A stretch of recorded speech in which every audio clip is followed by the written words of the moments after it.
Hey guys, how we doing? Welcome to the Holy Roller edition of Right at the Wire. And for those of you in the know, I'm sure you've guessed what that means if you were part of our chat last week. And we've got quite a few ready and willing here. We've already Debbie and Joe already sitting in the wings. Hi guys, thanks for coming on last week. That was a lot of fun. Uh, but this week we have something.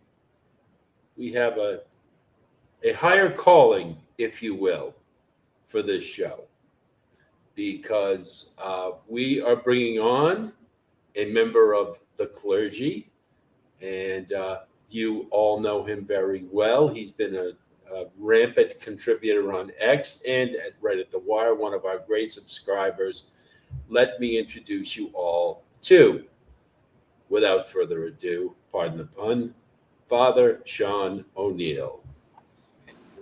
Hello, Father. How are you Oh, this evening? I'm grand. How are you now, Alex? Oh my God, he actually is Irish.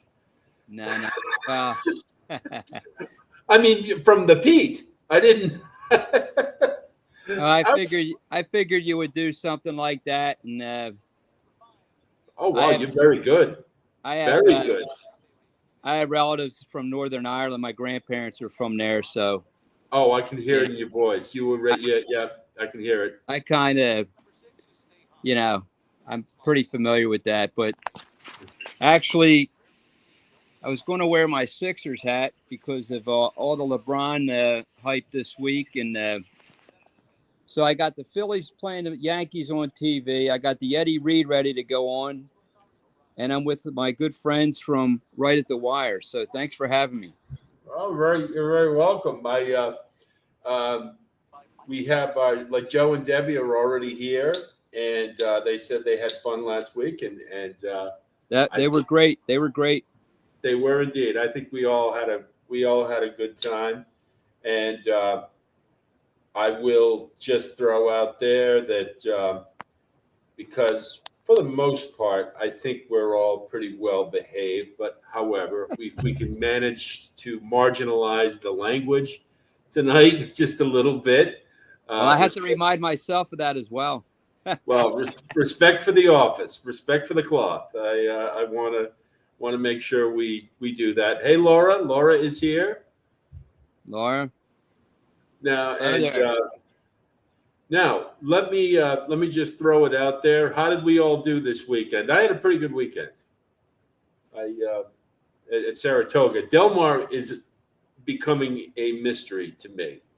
Although I did hit with I hit with a Dick Mandela horse at 9-1 just before we came on, but uh,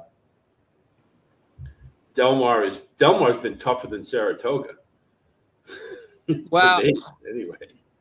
um, so yesterday, I handicapped several races yesterday, and I wasn't trying to do any kind of pick fives or anything. I normally don't. I kind of get involved with some win bets and pick threes and stuff. Um, but I think I overthought the whole thing when directive came out of the coaching club American Oaks.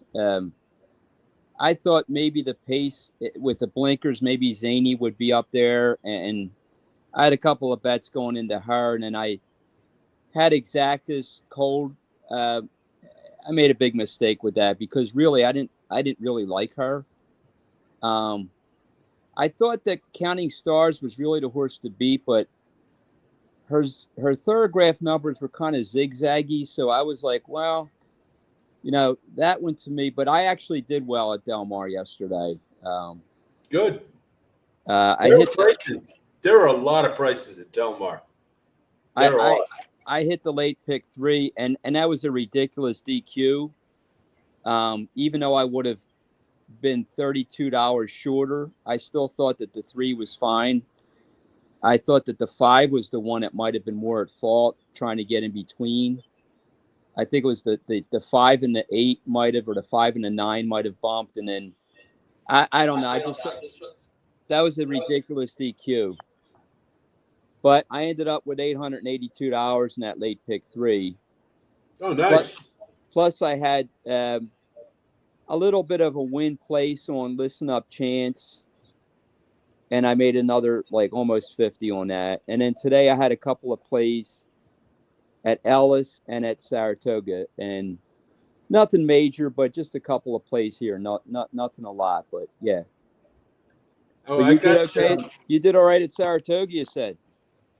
I did yesterday. I had 6 winners yesterday, Good. and with scratches, the I hit the pick 5 too because I Good for you. I swallowed my pride and I threw in built. I didn't want to do it, but with scratches, I re-looked at it and I said, "All right, what the hell, put them in." And so I did hit it. It was $500, a pretty good one. Um, but and then the also eligible. Always add the also eligible when there's a scratch. Yeah. At least one of them. Pick the one you like the most. I don't know if I've ever said that before, but I'll tell you where I got that from many moons ago. John Asher, the great John Asher from Churchill Downs.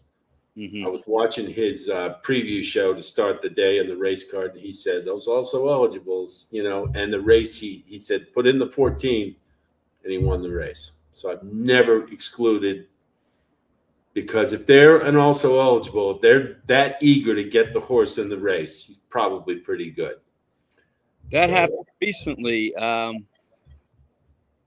There was a horse that drew in last week or 2 weeks ago up there. It was like the 13 horse. I can't remember who it was, but that one actually. You knew that if that one drew in, that was going to be the favorite. I forget what. What are we smoking, lad? I am. Oh, that I have to mention something. I don't know if he's here tonight, but he will be one of our guests probably next week. You guys know Jay Worm, Jamie. He messaged me and I didn't know why. And he said, "What's your address?" So I gave him my mailing address, and he, God bless him, he sent me a pack of cigars, all really good ones too, I might add, and an ashtray. Wow. And this is the ashtray. I'll show you guys that if you can see that. It's a Drew Estate. Smoke In is a cigar distributor. So I'm tonight smoking in Jamie's honor an Oliva Series V Milanio, which Olivia's were a good smoke what I can recall. Oh, they never let you down. It doesn't matter, but the Milanios in particular are really, really sweet. He got me, and he's been paying attention to what I've been telling you guys I smoke, because he sent me a couple of Dunbarton Meat Lovers, Tatuaje, E.P. Carrillo, The Pledge. I mean, just top shelf stuff. So, Jamie, if you're out there, thank you very much. That was very kind of you. I appreciate it. And we try to return the favor by encouraging people to get a hold of Worm. He's going to be talking to us next week. He has a new app out. Good. Laura, this would be of particular interest to you because it is for newer people who are just getting into it. But I've tried to highlight it on X as much as I can, and highlight. He does picks every day, and he's a good man. So anyway, just to respond to a question about Laura has, I'm not in on the Eddie Reed, but I've always liked Formidable Man, and of course Gold Phoenix, who's actually is Gold Phoenix 5-1. Let me take a look. I to be honest, Wow. I thought I was done for the day because we have the show. Yeah. and I was thinking about the Eddie Reed, but I was like, I think it's going to come on a little too late for me to get into it. I'm just going to take a cursory look at it. Now, for those of you who are asking if we can show the race, I can't. Right. Because that's that's copyright infringement. So I would have to ask Twin Spires or somebody to allow me to do it. And so we can't watch the race. Perhaps we can we can all watch it together, but from our own. Oh, it's going in right now. Okay. Yeah, loading right now. All right. If I look at this field real quick, Gold Phoenix is a horse you have to love, but I'm going to go with Seal Team at 17-1, number 7 for Richard Mandela, because Papa just gave me a 9-1. And if you are playing Delmar, no surprise, his horses are popping. So Papa's sneaky good in these spots. So I'm just going to go off the top of my head. Let's see how they do here. Mi hermano Ramon's going to probably be forward, but he's off the side here. There's a lot of horses in this race who, disappoint, let's say. Yeah. Mi hermano Ramon I loved that horse a couple years ago, and he really hasn't got back to that form. He's close to the pace, but he's mid-pack right now on the outside. Yeah, I'm watching it. Yeah. I tell you, I like where the 7 is. Yeah, he's getting a good trip. He's on the inside. Who's on him? Is it Berrios or Frezu? Joel. Wow. Oh, he's doomed. He can't rate horses. That's my lad. On the lead, or closing. One of the two. But here he goes. He's moving up now, though. He's right there. Not going to let the 3 get away. Cabo Spirit. Can't let him get away. Now, if you let him on the lead with the chilly fractions, he's going to get there. He's all alone. Formidable, man. Yep. On the outside, Gold Phoenix and beat Hermano Ramon. Cabo Spirit with something in reserve here as they turn. Always. Wow. Come on. He's got the rail. Go get him. There it is. Who's up the side? That's the 7. That's my horse. No, but the 6. Look at him. He's got it. Oh, there's the 5. Gold Phoenix. Gold Phoenix for formidable, man. Cabo Spirit. Man, you actually got a better price on Gold Phoenix than you normally would a couple of years ago. He would have been favored in this race. Well, that was, it's always my penchant to take a shot, but no. I would have done thing, except that Joel scares me sometimes. I thought he was doing better out there. He was on a horse that I had with my racehorse, Elite Heat, the other day. Now she got claimed, so we don't have her no more. Dan Blacker was training her, and I don't know what he was doing. I can't completely blame him, but I don't think she really wanted to go on. But what are you going to do? But as I recall, don't know too much about Dan Blacker, except that I think he's a rather cocky individual, if I'm not mistaken. I seem to recall something to that effect, but don't listen to me. I don't know. But, the thing is with Delmar, and that was a great example of a race. Like, actually, that race is probably more form-fitting than a lot of these. What makes Delmar so tough is what makes Santa Anita and all the California tracks tough now. There's only 2, but the sameness. They're all right about the same ability level. So it's who gets the trip. Hard and to say. Been so much of that. Yeah. And what Seal Team did there, that was a horse who clearly ran the best he possibly could.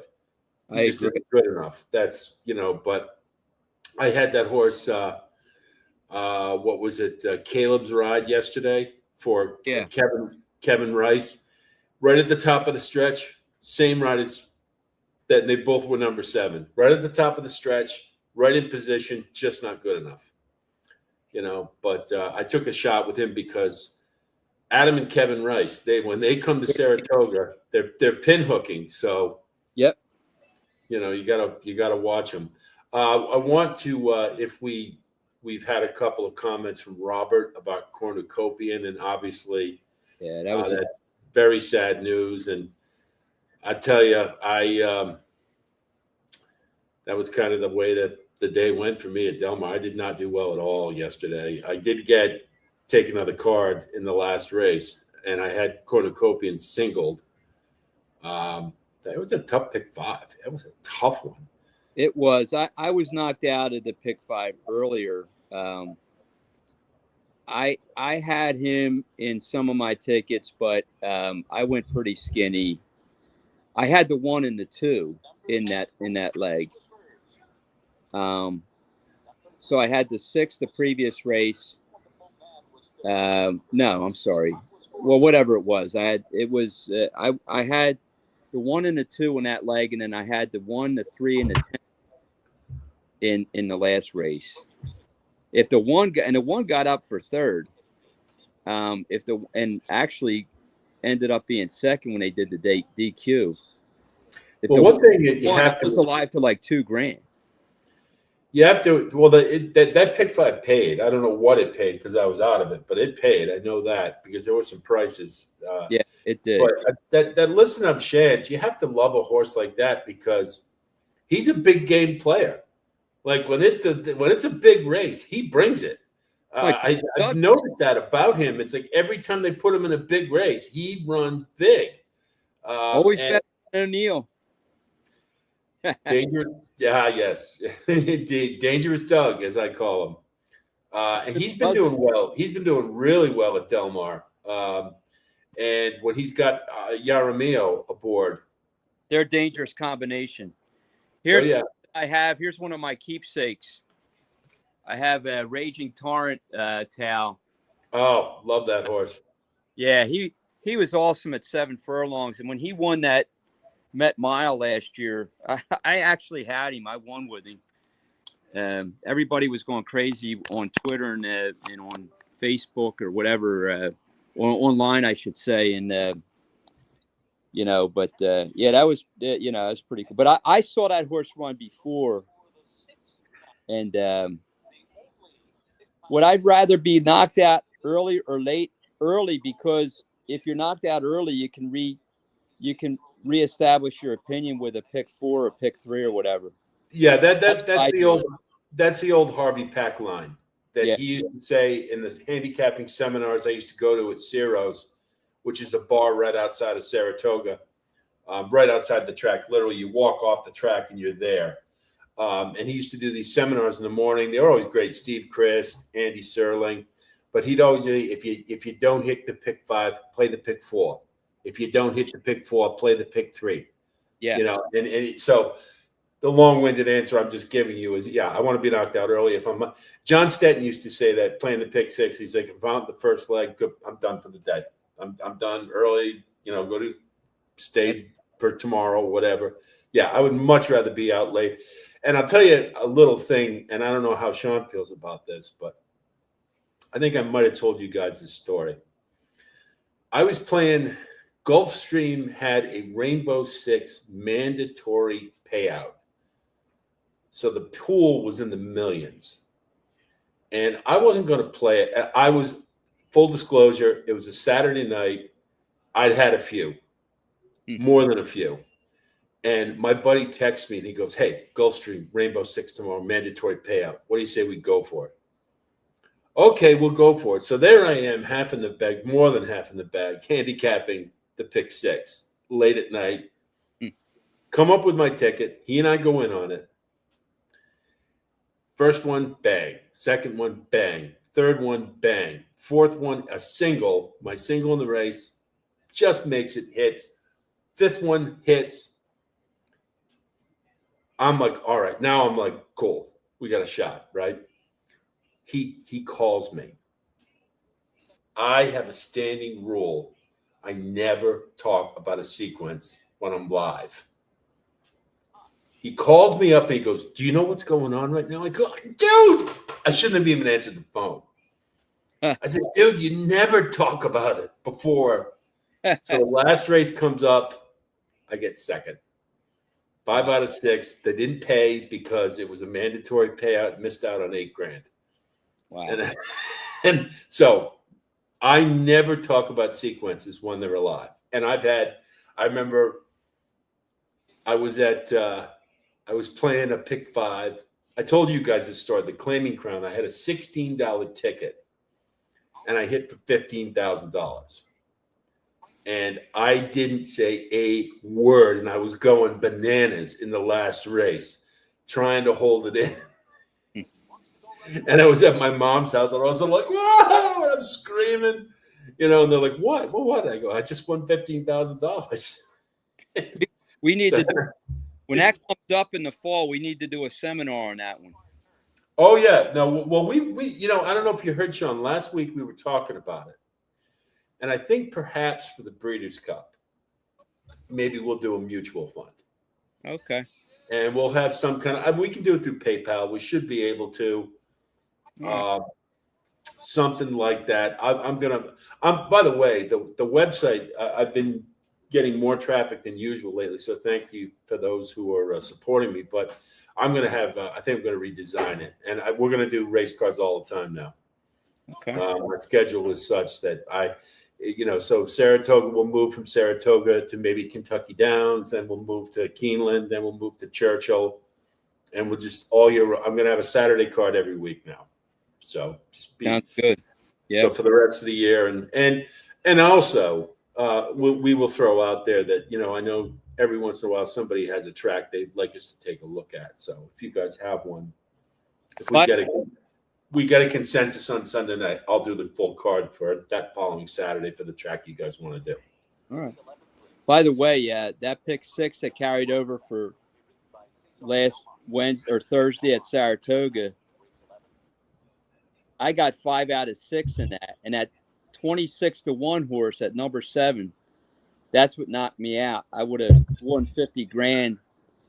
I guess I got 138 back or something like that, which I'll take. But, I was like, wow. And it was a pretty skinny ticket, too. It was like a $36 ticket. That's nice. If you had to pick the ideal scenario for hitting a sequence, that's it. Skinny ticket, big payout. Like I said, that Claiming Crown thing was my greatest score because it was a $16 ticket. I literally used 2 horses in every race, and I singled 1. Wow. The last race I singled, it was the only favorite I used too. Wow. Because I kept looking at the Claiming Crown is a hidden jewel for bettors. When we get to it, we get to Churchill Downs, that I'm telling you, if you know how to spot class deficiencies, you can clean up on that. Yeah, because it's all about class, and it was like you got if you know how to differentiate between a 10,000 at Mountaineer and a 10,000 at Monmouth, if you can do stuff like that, a lot of people can't, and it's a good. Well, anyway, Sean, let me. As you know, as I did with Debbie and Joe and Uncle Sully and Tim, Riders Up Tim, we had him on. Right. The main thrust of this channel has always been to educate and to give a little something back and provide some insight. And also you guys give me insight, which is what makes this great. So with my guests, what I'd like to do is if you would, give us some thoughts about how you break down a race card or race individually. Sure. And you have the floor. Go. Thanks. So just so you know, hang on, Sean. Before you do that, Laura just made a really good point. Can you read that? Yes. Give us your story first before you get about it, because this has to be a very good one, especially from a priest. I imagine this is going to be good. So if you wouldn't mind. Sure. So, very good question, Laura. Thank you for asking. So I would say, I came to the game a lot later in life, even kind of like Alex in some ways. Like, my family was never they didn't own horses or anything like that. But my family, every year, my parents, around Derby time or Triple Crown time, they got into it. We watched the Derby, we watched the Preakness, we watched the Belmont. It was like a big thing. And my parents never bet. we're working class people. My mother grew up in the Germantown section of northwestern Philadelphia. My dad grew up in South Philly. I'm originally from the lower northeast, if you know Philadelphia area, and grew up outside of Philly in Norristown. And Home of Tommy Lasorda. that's correct. Very good. And well, Mike Piazza claims it too, but he was actually closer to They're like, cousins. huh? They're cousins. Are they related? Yeah. I see. Listen, when I used to detail cars in Norristown back in the day, I used to see Tommy's brothers, Smokey and Willie, all the time. Um, in these little Italian clubs down there, we get a sandwich or something. But anyway, Mike Piazza technically was from outside of Phoenixville, which is near Valley Forge. I grew up like within 15 minutes of Valley Forge. So my parents, they used to like to bet like on those days. And then I remember the name Secretariat. I was very small when he won. Me too. But That was my first. That was my first one. That, yeah, like a lot of people, that I even didn't know what horse racing was until right. Secretary. I really have I have memories from that time. Like I remember the Flyers winning the Stanley Cup back then. Oh, don't bring that up in my presence ever. Well, we haven't won since, so there you You go. beat up Bobby Orr. I will I know. never forgive the Flyers for that. Not once, not ever. I'm a diehard Bruins fan. Do not talk about it. Well, anyway, I remember that. I vaguely remember Secretariat, but I'll never forget. Here's something for you. I was in the Cub Scouts, and we were on a trip down to Washington D.C. And it was in May, and it was on a Saturday. And I think it was the Kentucky Derby day. We were down there. I remember my mother being on a payphone, calling my dad just to tell him how we were doing. And she said, "By the way, who won the Derby?" And she said, "Oh." And I was asking her, I was like, "Who won?" And she said, "Seattle Slew." So, so there you go. Um, so every year we would do that. And then later on, obviously with Barbara, who I love, um, Smarty Jones. And by the way, I live in an area where a lot of those horses were bred, because if there's a horse country in Pennsylvania, I live there. I'm in the far western part of Chester County. I'm actually close to the Amish people, a lot of them. But New Bolton Center's like 20 minutes from here. That's where Barbaro spent his last days. Mm-hmm. Um, I told you, Alex, that parishioners of mine bred Hardspun. They also bred Crowned, who was the dam of Sovereignty, uh, Mike and Ann Moran. They are out of the breeding game now. I think they're away right now. I haven't seen them. Ann actually is part of the choir in the. I actually have 3 churches I say mass at on Sundays, and this one Wow. little. It looks like you're in the middle of Ireland there, Alex. It's like right in the rolling hills. It's St. Malachi's. It was built in 1838. It was for an Irish enclave that lived down there. They actually worked for the King's Ranch down there, a lot of them. And, St. John Newman, who's a saint for Philadelphia, he was our bishop. He actually celebrated sacraments there and stuff like that, like confirmation. So, anyway, I live in an area where we're all horse people down there, okay?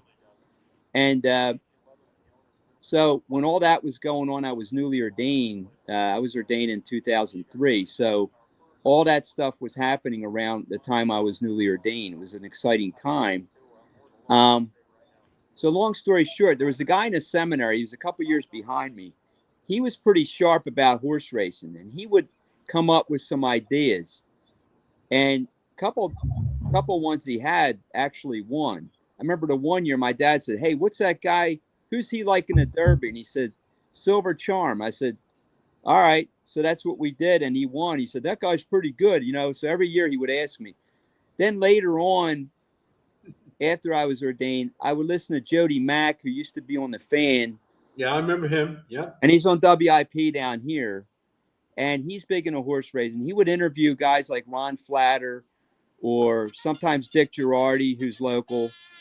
and he would have his ideas on the Derby and the Triple Crown races. So that was the only time I would get involved with betting. But what really got me into it more so, like not just interested in that, but more of an everyday or more of an in-depth type of player. Because when I get into something, I really get into it. That's me too. I'm immersion, all by immersion. I did a lot of reading like you did. Mm-hmm.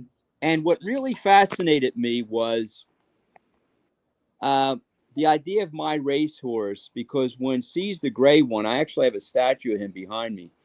I thought, I saw these people in the winner's circle at the Preakness that year, and I'm like, this is crazy with the coach. And the mystery handicapper guy, I like him. He's saying he had shares in him. I'm like, can you really do that? And I looked it up, and I started buying the shares. So I got into the other aspect of horse racing, which is now that's kind of like a quasi ownership, but I've had an opportunity to go to Ocala to see the horses. I have parishioners that live in Sarasota. Their family still lives here, but they moved down there a couple of years ago. So I stay with them. I visit with them. I go up to Ocala when they have these events, like in February. It's a good time of year for me before Lent. And, I've gotten into that kind of aspect of it too, because you get to learn more. But more recently, in fact, I'm going to ask you guys for prayers and hopefully, just this that he does well. But I got to become friendly with a trainer. I buried her father. Actually, Anne Moran recommended me because she said, well, you'll love this priest because he loves horses and he loves hunting, especially with beagles. And just so you know, there's Wilbur sleeping down there. Yeah. That's my rat. He's my church hound, but he's a rabbit dog. So I got to know Leslie Young, and I met her and her mother down at their barn. They're actually at John Shepherd's old barn at Ashwell Stables, but they're going to be probably moving soon. And she asked me to bless the horses down there. Tomorrow, I'm going to be blessing an equine pharmacy down in Kennett Square. I did this family's baby's baptism, and they invited me to come down, and I told them I would bless their pharmacy. But Leslie reached out to me one time. She said, can you say a prayer for me? I was like, sure. What's going on? She said, this is back in January. She's like, I'm going to be claiming a horse down at Gulfstream tomorrow. And I said, well, what race? She said, the 5th race or whatever it was. She said, he's not good on a Tapeta, but I have a trainer friend of mine that's down there. She used to train down there with McPeak. She was like an assistant. And then she got into the hurdle races and stuff. So she said that. So I watched the race. She said, I didn't get him, but do you want to go up to Parks with me? I said, sure. On Tuesday's my day off. This was like mid to late January. And do you know a Mike Arrow? He used to train up at Suffolk Downs. He's kind of the guys I remember from Suffolk Downs, the ones that are still around, Mike Gorham. Okay. Steve Clasaris. Right. They're down. John Rigateri. Okay. Were the 3 big guys. And then there's one other that I cannot, who was prominent. Barbieri. Oh, yeah. And those guys. And they're all good. But the ones Mike Gorham, I see once in a very blue moon. And Steve Clasaris is still. Yeah. And you can't miss him because he's got the Mass accent. Well, so does this guy. It cuts glass. This guy Mike, big burly New Englander guy, but him and like me. Yeah, there you go. I'm a big guy.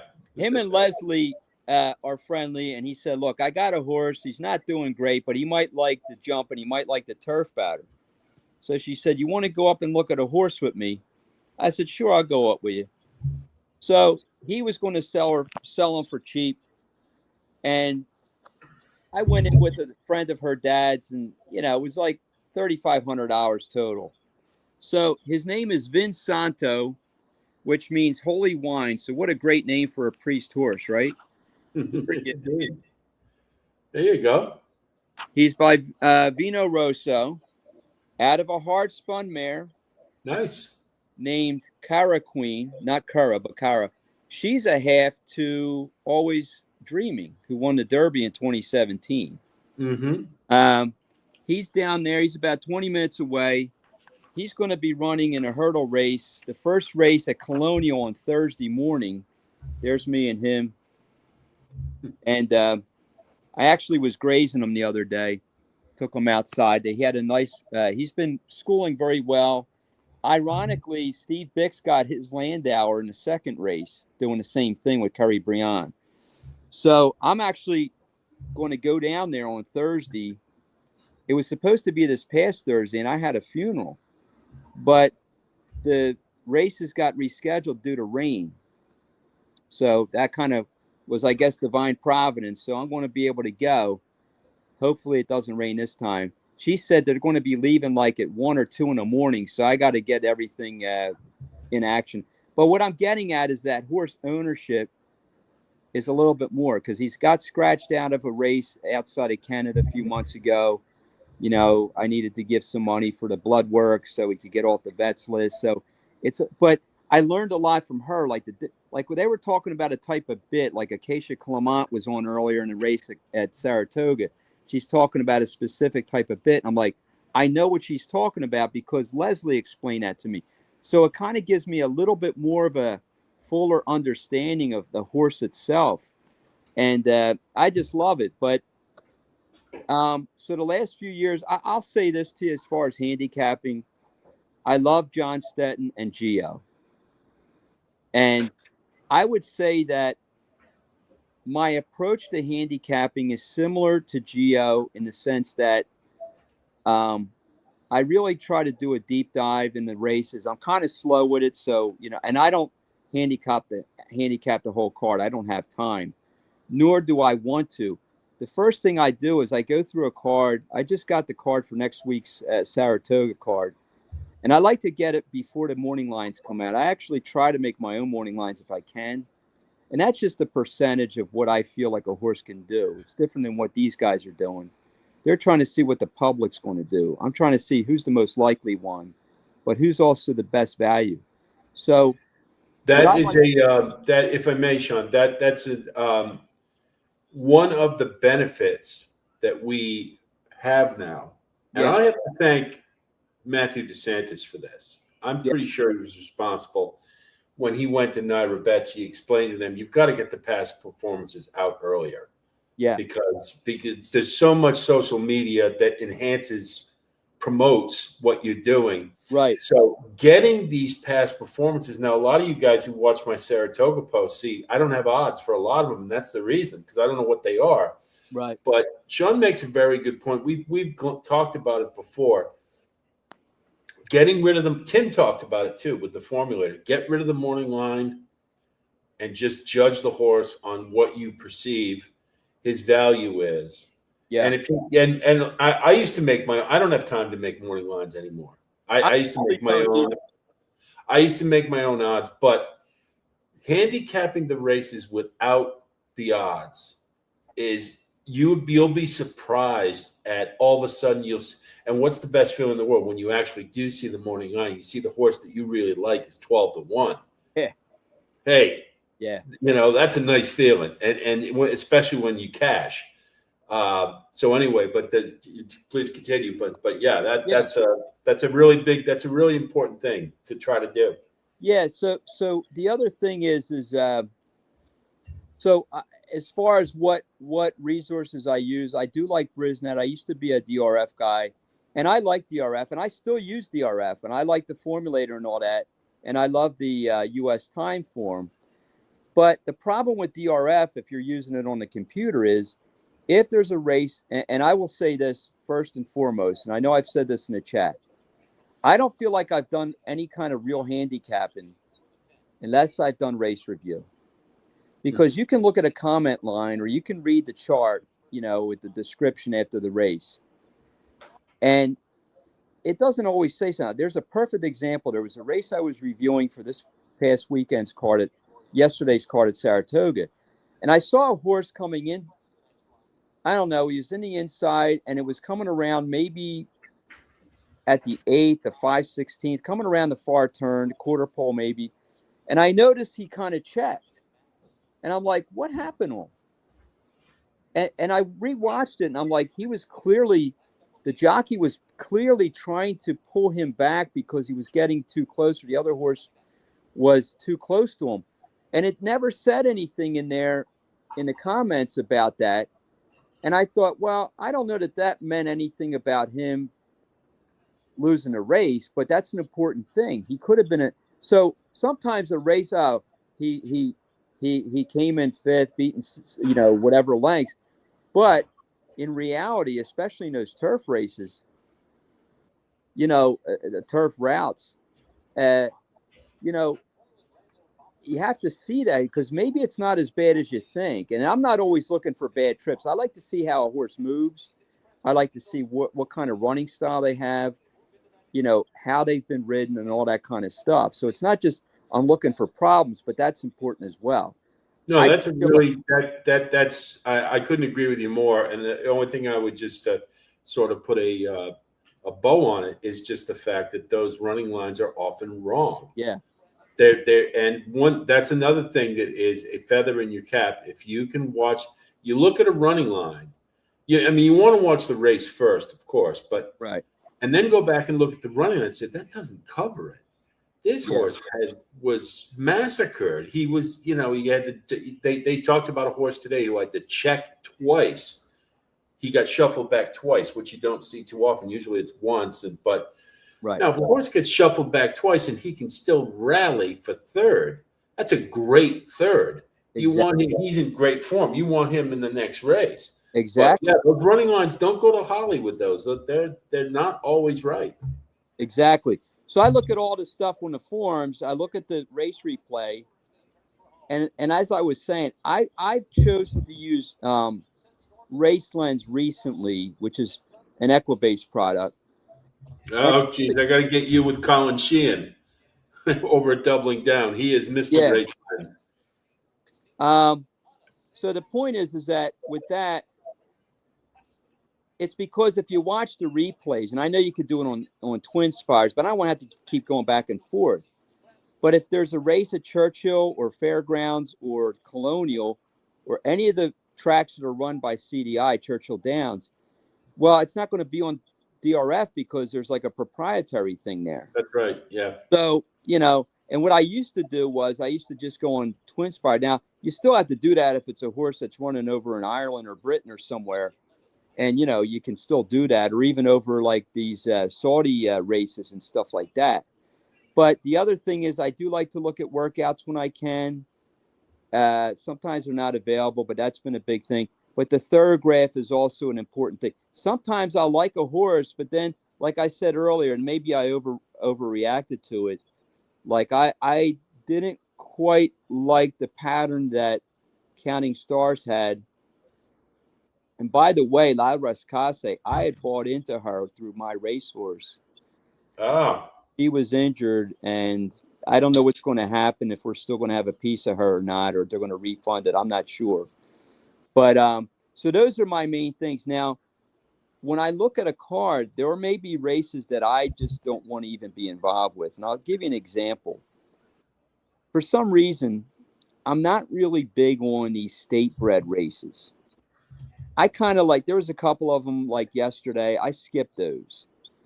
I will say, however, thanks to you, Alex, that little workshop or whatever you want to call it you did a few weeks ago on the claiming races, that was very, very helpful. And I include them now. And I actually like looking at those. I look at Ilke. I look at Linda. I look at all the stats on that stuff. Mm-hmm. But other races I used to really stay away from were especially the 2-year-old races. Guess what? The last few weeks, months of this summer, I've been really getting into them, and I've been doing okay with them. Like I had that I had a couple of scores today at Ellis. I had a nice trifecta. I paid like almost $56. I had it twice. I will say I did box, which I normally don't do. So don't make me go to confession there, lad. But but I've learned to look. And here's the thing. I'm going to tell you, there's a book I was talking about a couple of weeks ago. This is it. Yeah, I remember. I know exactly. That's it. Yeah. 2-year-old edge man. Is that Steve Davidowitz? Oh, no, that's the 2-year-old edition. Okay. He goes 2-year-old edge man. That's the name that he gives on here. I don't know what his real name is. I haven't seen him on Twitter or X recently. He was on there, but that book is good. Okay. And what he recommends in there, and this is something I would recommend. I'm almost afraid to because I feel like I'm giving up my edge, but we're all family here. Don't just look for good sire numbers and trainer numbers in general with the 2-year-olds. Look how they do at that track. Look it up, and you can do that on your formulator, or you could do it in the race lens. You could go in there, you could type in stats, you can modify them, and say, all right, how's this sire with this with 2-year-olds, maiden special weights, first timers at Ellis Park or at Saratoga? Now, let me, if I may, Sean, I want to throw in something right on top of that. Yeah. Wesley Ward. Okay. Now, Wesley Ward is known as a great 2-year-old first-time starter trainer, right? Yes. But something I brought up before. The reason he's so good at it is, first of all, he's excellent at getting horses out of the gate. Right. So those 4.5 furlong, 5 furlong races at Churchill and Keeneland, he cleans up on because he can get a horse out of the gate. Golden Pal is an example of what's the one race he lost? He didn't break well, but Caravel beat him, or her. But anyway, my point is what I was going to say was, now, if you just go on the face at Wesley Ward, at any track, you would think first-time starter, probably going to be pretty good. Guess where he's terrible? Saratoga. He's won like 57 with his first-time starters. And why? I think it's because more often than not, there's 6 furlong races where he loses his advantage a little bit, because now but when he get to 6 furlongs, now it's about stock. Yes. And how good they're. And just to put a bow on this one, American Rascal is a great example. He won by open lengths his first start. They sent him to Royal Ascot. Nothing. They brought him back here. Nothing. And I've seen it time and again. Fandom is like the only one that started at like a 4.5 furlong race, I think, who's actually turned into a pretty good sprinter. But anyway, Sean makes an excellent point. Just because he's really good in any scenario, how does he do at that track? And that's where Formulator is excellent, because you can break it down by that. And here's another thing. Steve Asmussen and like today, I had Brendan Walsh down in Ellis, and I saw that horse, and especially when these guys, like I would say Cassie, Asmussen, and Wesley, or Wesley too, but I would say Walsh. They may not get them the first time out, but their numbers second time are really good. Yeah, and who used to be great at that was Kieran McLaughlin. Okay. You never wanted his horses first time out, but second time, look out. Christophe Clement was like that too. Yeah. First time his son is the exact opposite. Miguel is great first time. He is out of the box. So but anyway, where they are, and don't forget it also ties into what I've talked about before about certain trainers build for certain meets. Todd Pletcher is going to be geared up for Saratoga. Now, he started slow, but he's picking it up, and he's going to be there at the end. Chad Brown is from Saratoga. He points for that. Now, you have more obscure ones, too. Like, I'll give you an example out west. Ron Ellis. Yeah. Ron Ellis is a really good trainer.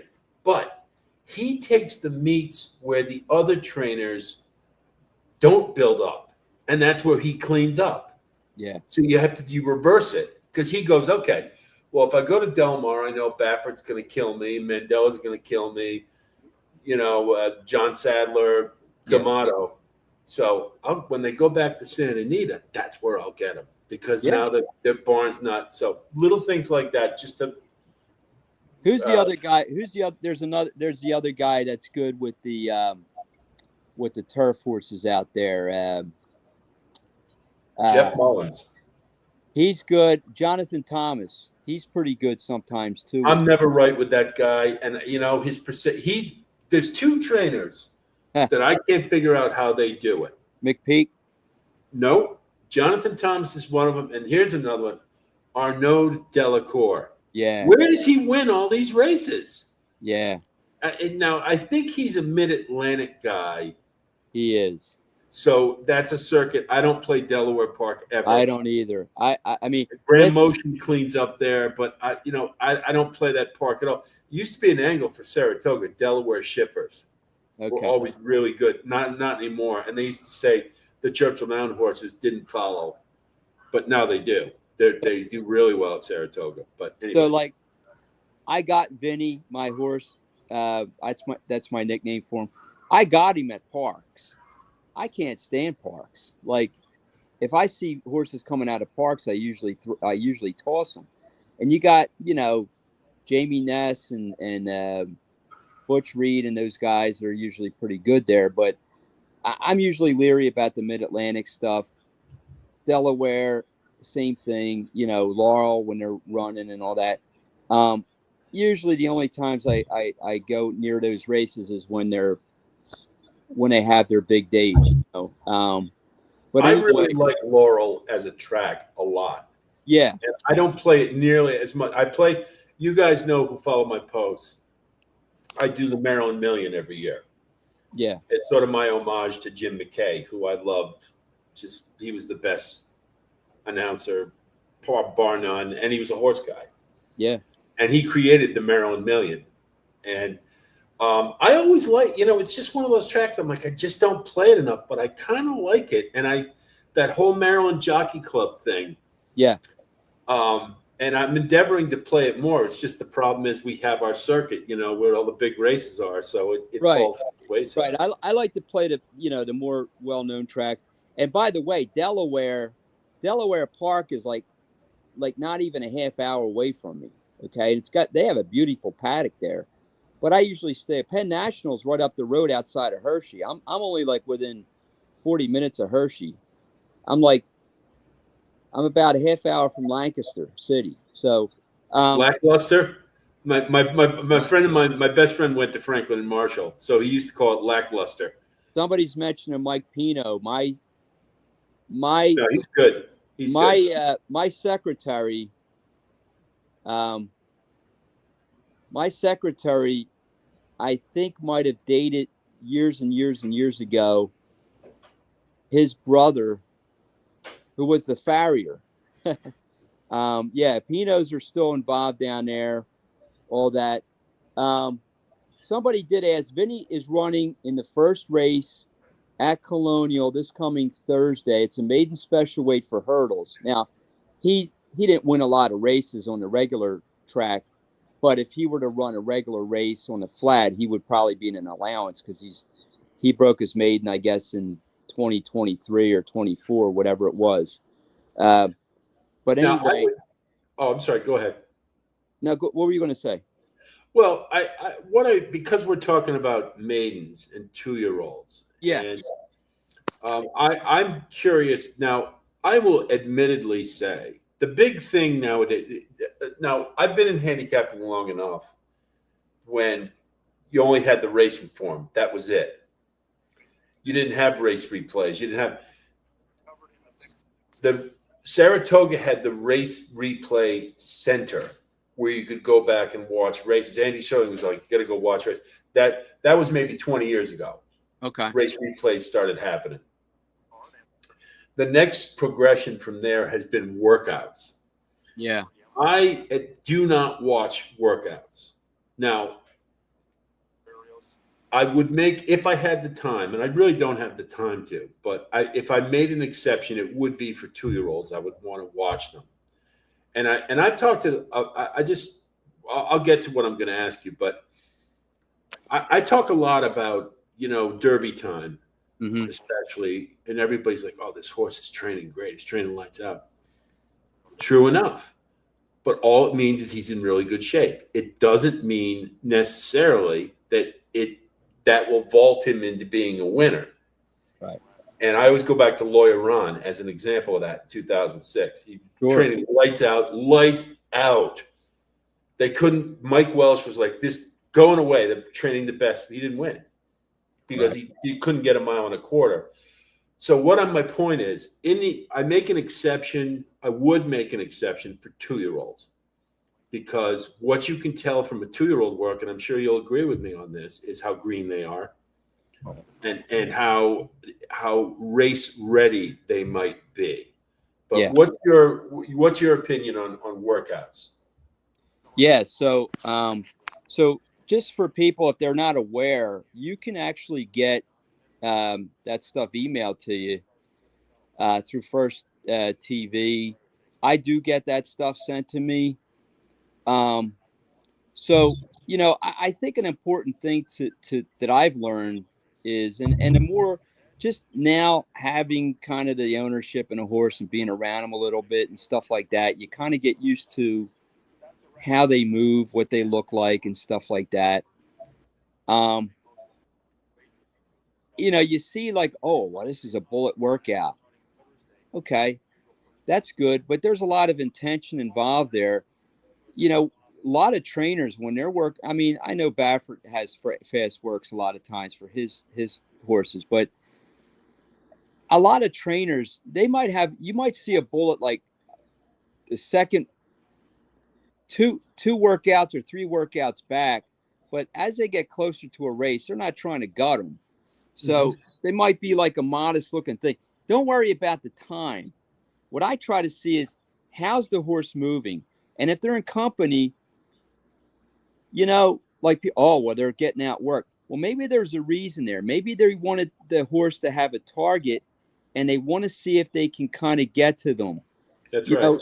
And if a horse, especially a younger horse, if you watch the gate breaking breezes, or if the horse is on the inside, you want to see how they do, because one of the biggest challenges for horses that are very young and that are just starting out is how do they do from the inside? It's always a challenge for any horse, but especially for maidens and newbies, because they don't like that barrier, right? That's why you don't take maidens on the rail, first time starters. It's very, very difficult to win because there's so much. You've got to be super good out of the gate, first of all. And there's just so many, and most of those 6 furlong tracks, you have the chute. So there's that little area before you get to the rail. And, if you don't break well, you're doomed and your race is over. But you make a good point about, I want to just accent what you are add to about bullets. And we've never talked about, I've never brought this up before. Of course, bullets are nice to see. Right. However, a bullet, a first out of 10, big deal. First out of 150, that's the one I want. Yeah. You want to see first out of 75 or more, that's a horse who's in really trucking. And then, the thing that I believe the formulator allows you to do is look at who worked out that day. Correct. And you can see who was, that to me is a little bit of minutia. I like to use workouts like Sean is talking about in comparison to the overall and how it fits. And you make a really good point about workouts. It's not necessarily a 49 and change work can be better than a bullet at 47. It all depends. Like, you never see Chad Brown with bullets. If you do, then pay attention. Steve Asmussen, same thing. Steve Asmussen's works are always 49 and change, 101 for 5 furlongs. And I hit a maiden not too long back with Steve Asmussen because I looked at the tab and I saw like 3 bullets, and I'm like, you just don't see that Right. with him. So that he couldn't hide it, in other words. But contextually, I think what Sean's talking about, and I agree with, is you have to take it all, like we talk about, the whole picture. You can't just say, well, he's working great, so I bet him. Right. But yeah, Yeah. and learning how to watch a workout is very important too. Yeah, and I think the other thing is if a horse has just switched over like to blinkers and they're training in blinkers, and you want to see, like, for example, a horse like a Chief Wallaby or even that Zany, right? They're horses that were like throwing their heads or looking around in the stretch, and it's like, well, how are they training? Is the blinkers now? Maybe the first workout in blinkers, they're still a little goofy, but if you see an improvement there before a race comes off, then you might get an idea. Now, Zany did not train in blinkers 2 workouts back. She did the last time.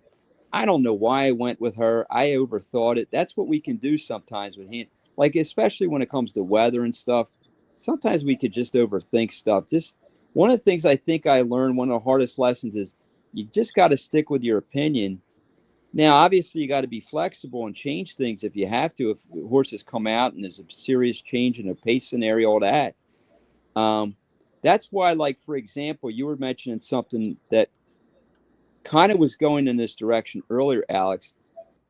When you first print out your PPs and you're doing your work early in the week, like I just saw some of these other guys that I look at on YouTube and stuff who I respect, but they already got like their picks out for.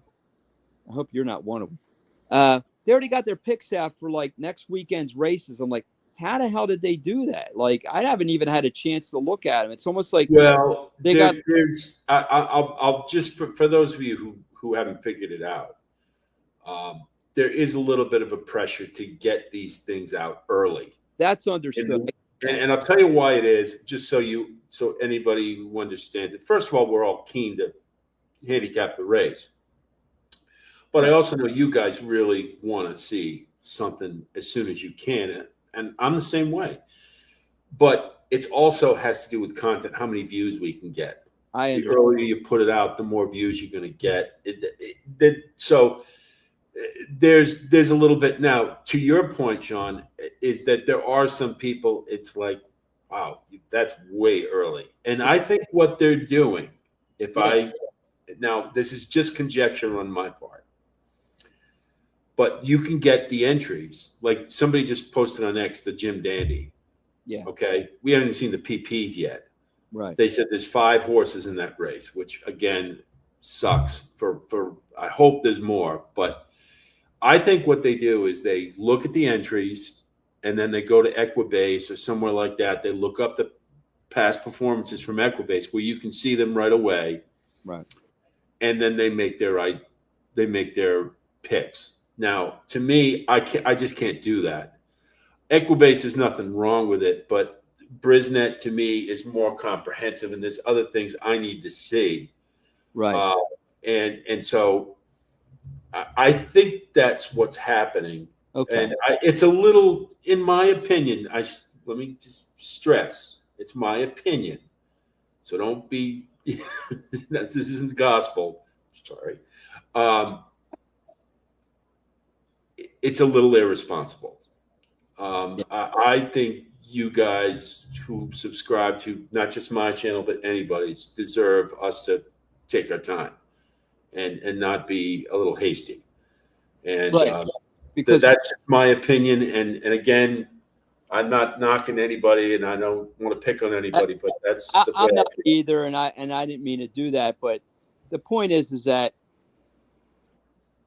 first of all, even when we are handicapping during the week, there could be changes with scratches. It could happen an hour before the race goes off, and that always, and then weather, all those different things. But the first thing I try to figure out when I'm handicapping is, what is this pace going to look like? Right. And how's this going to set up, and who's in here, and what kind of running styles do they have? And it's the like race shape. Exactly. Race shape is huge. first thing I huge. like to look at when I see who's in the race, Yep. And so,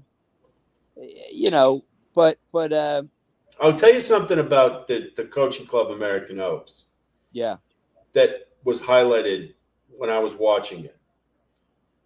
And I've brought this up a million times before because I've seen it happen year after year after year with the 3-year-olds. Go back to the Belmont in 2023, Red Route 1, and Angel of Empire, who was my Derby pick. yeah, Why didn't they move forward?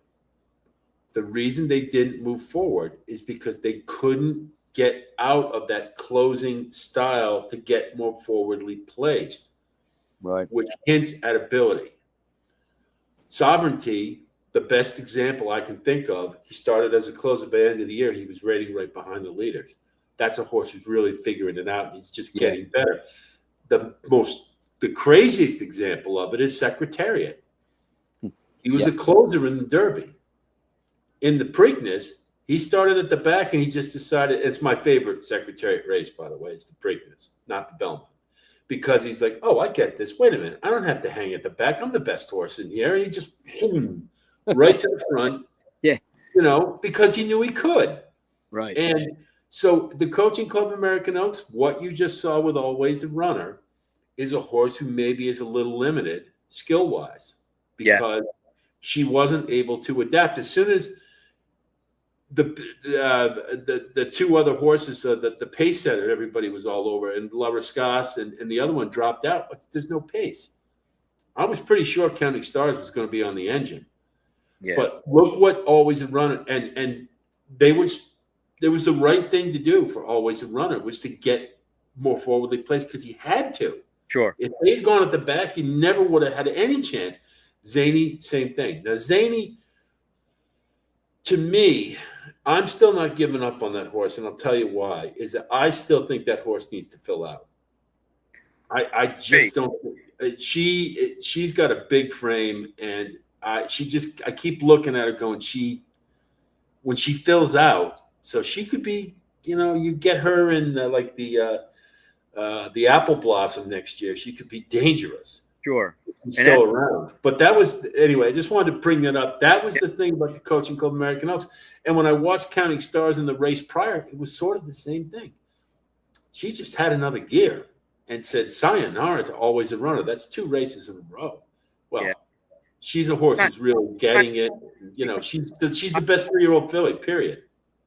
Right now, she looks like she is, and that's the other thing. These horses mature and develop. I mean, by the time they run back later in the summer, and there's talk that I heard somebody saying they should run her in a Travers, and you never know about Cassie. That would be a tremendous. And I'm going to be up there, Alex. We have to connect when we're up there. Oh, we will. Yeah, no, I hadn't thought of it in those terms, but I do think she ought to run in the Travers. I think she can win.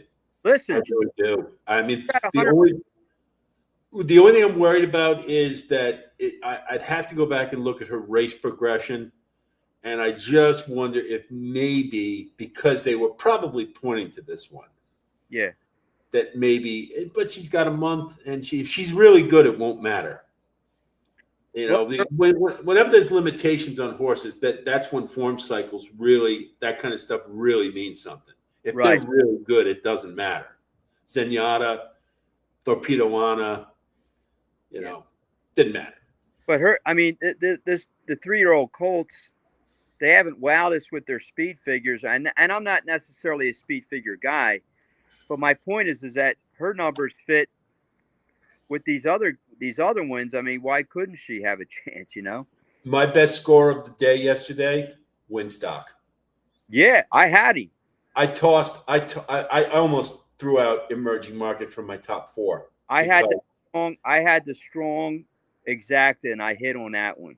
Because I said, and a lot of people said, well, he didn't get the right. Listen, 3-year-olds against older is one of the best angles you can ever get. Absolutely. The first time they run against older, that's when you find out how good they are. And these 3-year-olds suck. Yeah.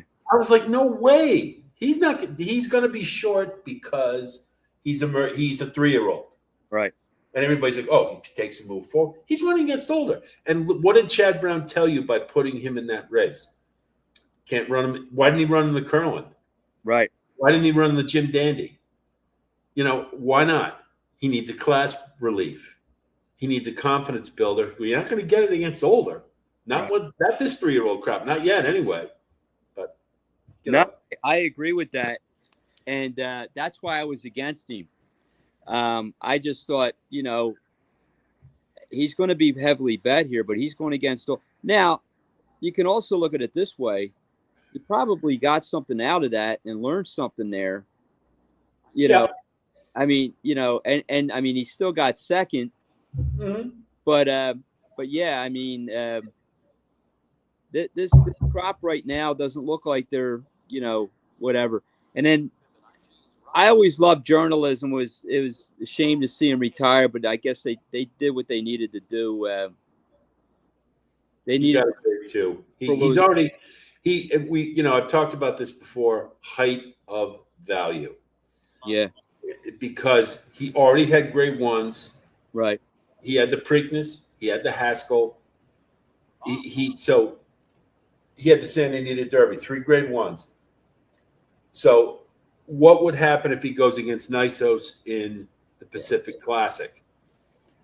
Only because Nisos is more forwardly placed would he beat him, because that running style just doesn't work at Del Mar. I know he won the San Diego handicap before you go crazy, but that was a terrible field in comparison, and I think he just reached the height of his value. There's no point in going any farther with him. So, yeah, he went out with a W, and that was good. And but they said that he was injured, and I think I had heard out Aaron Wellman with Steve Bick or whatever right after that race, and they said he might have banged his head or something, or I don't know, but I don't know. You ever notice that every time they want to retire a horse, they mysteriously have some injury after a race? After they won or after they finished second, or he had a condylar fracture, or he had a bone chip, or I've told this story before. I'll throw it out again, I want you to have the floor, but I just want to tell this story to sort of give you perspective. No problem. I've talked about Devil's Bag before.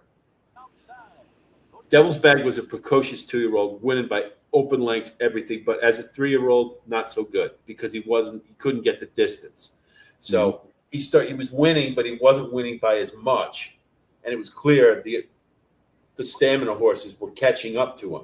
Mm-hmm. So right before the Derby, before the Derby Trail got any more intense, mysteriously, Devil's Bag had a bone chip in his knee, and they retired him. Wow. Why? Height of his value. If he kept going, it was only going to get worse. So when you see, now I'm not,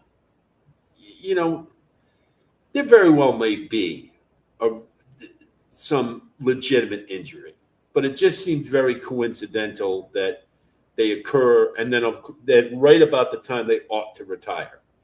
Yeah. So I really couldn't see them running him in the Pacific Classic if Nisos was going to be running there. No way. I mean, he would have really been up against it. And listen, I think a mile and a 16th, a mile and an 1/8 is kind of his limit. Yeah. Now, going a mile and a quarter at the Breeders' Cup, and I think the only one that's really the only 4-year-old that's beaten older is Magnitude.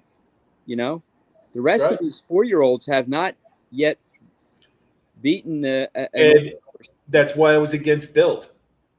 That's why I've been against him, and I was wrong. I had a nice exacta with that. No, I threw him back. Him was my horse, but I did throw him back in for the pick 5 because I was like, well, now with these scratches, but it's a big thing, particularly early in the year. Disco Time. Yeah. Example, he was the favorite in the Pegasus. Never, and he'd only had a couple of measly allowance races where he didn't beat anything to Pan Street.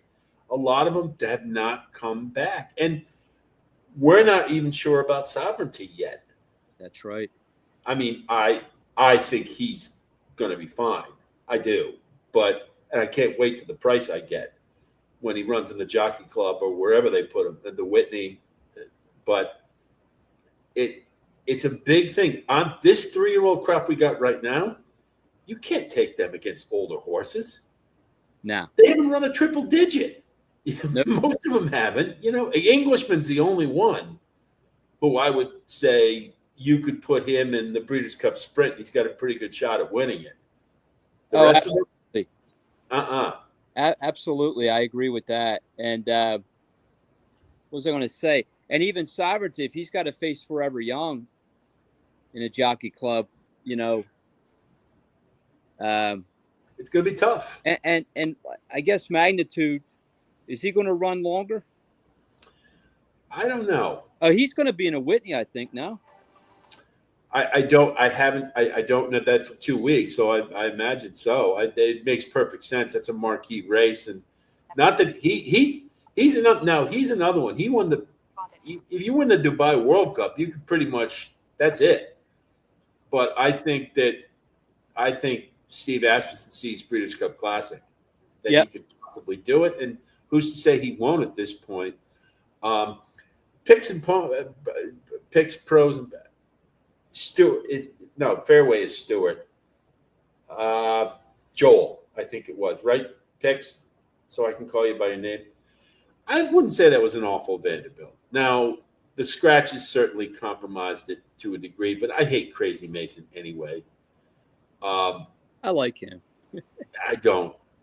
Horses who need such a setup and have to have it at like 20 and 43 on the front end, and he took my Carter away from me when he caught Brew. I remember. I will never forgive him for that. He beat me in that race too. You're right. He did beat me in that one. I'm mad. I can't tell you. I thought I had a coup. I think Quinn's Brew was 6-1. I was like, oh, I got it. Who was the other one in there? Cook Creek or something? Cook Creek. Yeah. I mean, he's another. He's your garden variety vanilla grade 3 ungraded stakes. Grade 4. But picks the pros. Tell me your name, Picks, please. I hate calling people by their sobriquet if I know their name or their handle. I've forgotten. I apologize. I probably have it. I had a cheat sheet, and all my papers are gone. Anyway, so when you're looking at the shape of the race, that's the first thing. I think you're a little. I pick every race at Saratoga because I have to. Right. I don't bet every race. When you see a $20,000 maiden claimer at 5.5 furlongs with 12 horses in it, unless somebody really sticks out who I can bet with both hands with double-digit odds, that's not a race I'm interested in. Right.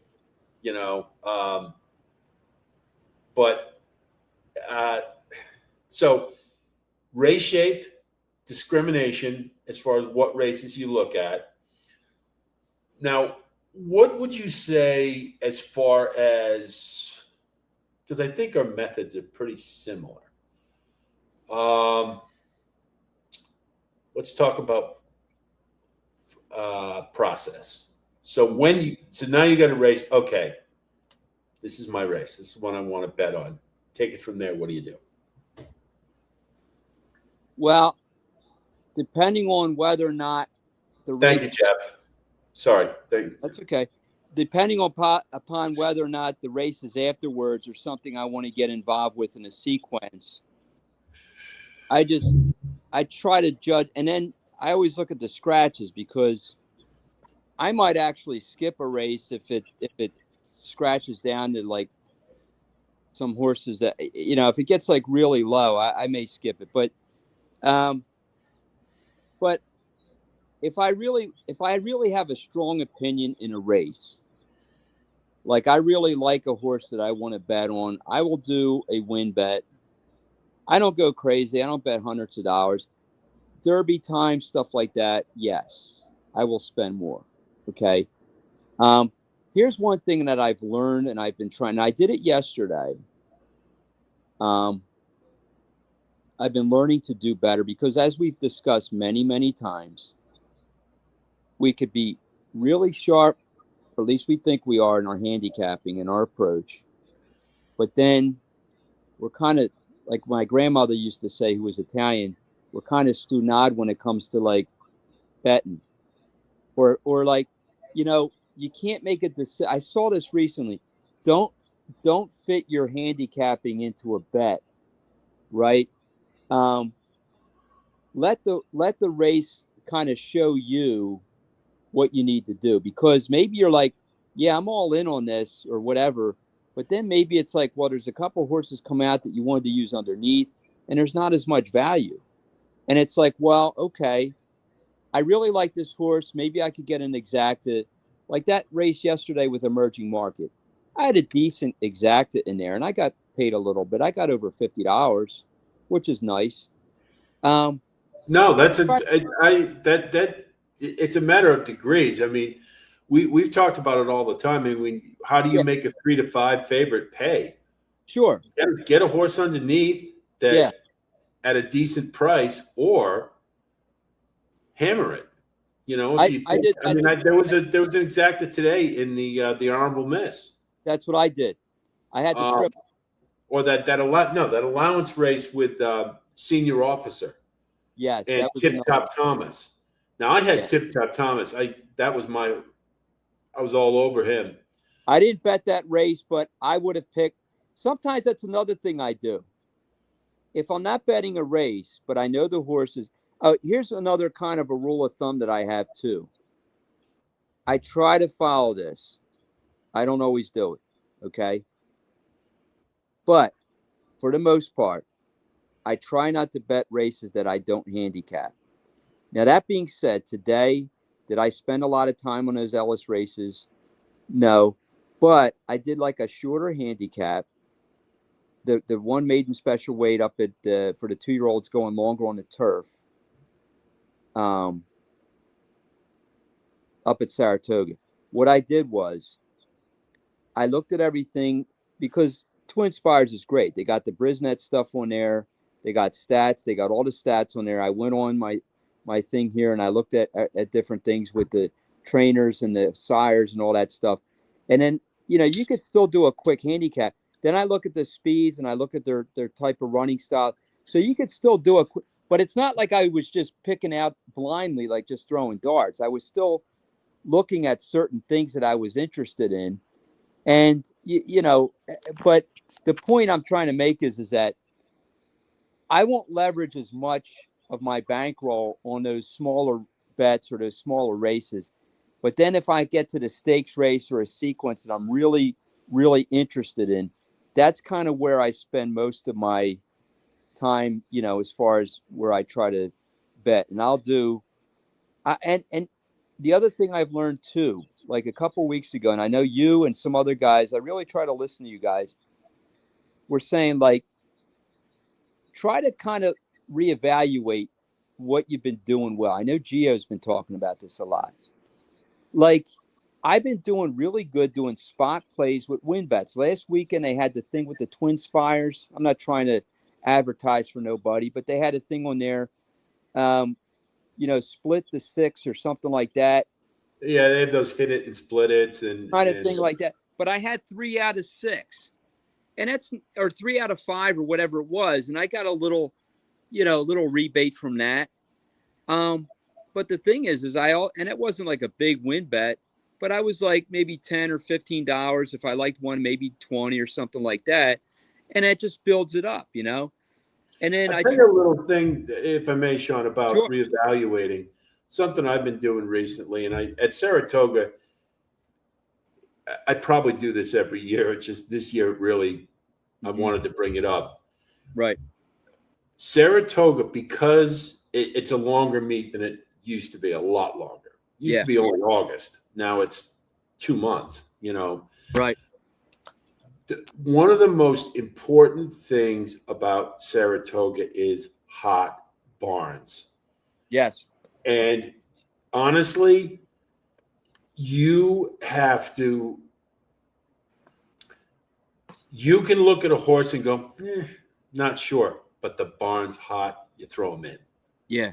You got to. I mean, Yeah. it's and I'll be quite honest. That is something I don't do enough of. Grant Forster burned me at Churchill Downs. He was at Yeah. 40%, and I looked at the horse. I go, no, he can't win them all. He losing 6 out of 10, right? So maybe this is the one he loses. But sometimes there's an intangible there. There's something about when a barn is hot, they're all hot, like all the horses in the string. I can't, and it's what it is that they finally got it. So everybody's right where they need to be. Mark Cassidy last year at Saratoga. Yeah. Never was great at it, but last year he pointed to it. Yes, he did. And he cleaned up. Horacio De Paz this year. He's This cleaning year. up. He's cooling off a little bit, by the way, but Yeah. he's made enough to justify the meet. Yeah. You know. No, you're So, absolutely little right about that. Safi's been very cold up there. Mm-hmm. Although Bill Mott has been ice cold. He's been ice cold. Pletcher's been getting better. Mm-hmm. And like you can never discount, Linda Rice at any of the night. Although mostly in those claiming races and stuff. You also have to look at the type of races that we're talking about too, because some barns are just really good with that all the time. Mm-hmm.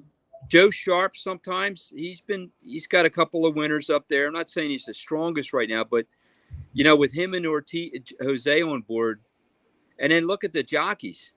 It's the Ortiz brothers and Pratt. Yeah, they've been in Manny Franco, and they've been everything. I wanted to pivot a minute because Debbie brought up a very good subject. Yeah, about quickly handicapping. Now, I'm gonna something I heard right from a source who shall remain nameless. I asked them, "How long does it take you to handicap a race?" 3 minutes. I know sometimes, and I do this too. Okay, like today, Sunday at Saratoga, I didn't look at the card the night before. I play it on the fly. Okay. So that means I've got 30 minutes to make up my mind. Right. What do I look at? I still look at the same things. I just maybe do it a little quicker. I can't do it quite a fine-tooth comb. I can't really watch race replays. Correct. As much. I will, when I'm handicapping on the fly, I will still go back and watch a race. If I really think I need to see it, and like there's 4 or 5 horses coming back from the same race, I definitely want to watch that. What I would say, there's a really, I think Sean will agree with me in this. You have to find how long it takes you to handicap a race. Now, what I mean by that is there is, and Laura, I want you to pay attention to this.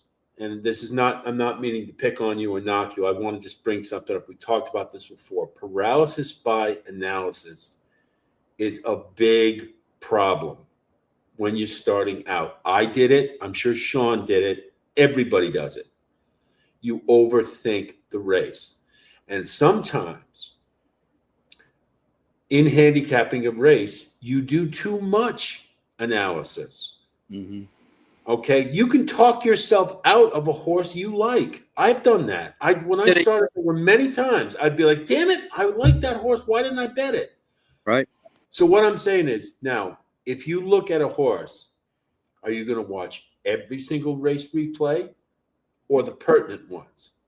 Now, I know some guys do, not to name names, and that's fine. It works for them. That's okay. I'm not saying you shouldn't do it. If it works for you, do it. But if you feel you can improve, the first thing I would tell you is that trust yourself. Even if you're wrong, trust yourself, because that's how you're going to learn. Because now you can go back and you say, okay, I really like the 4 horse here. I really like him in this race. and I did all my handicapping, and I arrived at this conclusion. I really like the 4. Bet the 4. If you don't win, okay, go back and watch the race again. Was it something? Was it the jockey? Was it the composition of the field? Did you underestimate the class? Was this horse not fast enough? What was your logic? And did it apply? Revisionist history, right? Go back and take a look. But if you're going to flood your head with so much data, it's going to make it impossible. You're going to paralyze yourself and not be able to pick. I can't make my mind. I want this one. Well, his work tab is good, but he ran a good race.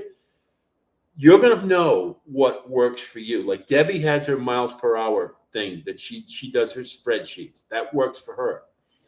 Over the years, she's found her sweet spot. That's what works for her. Right. But what I'm telling you is not going to work for you, I don't think, is if you just, okay, it's a 2-year-old mid race. Let me look at the sire, the dam, their get, then the grandsire. What did they do? Then the great grandsire. And if you, too much.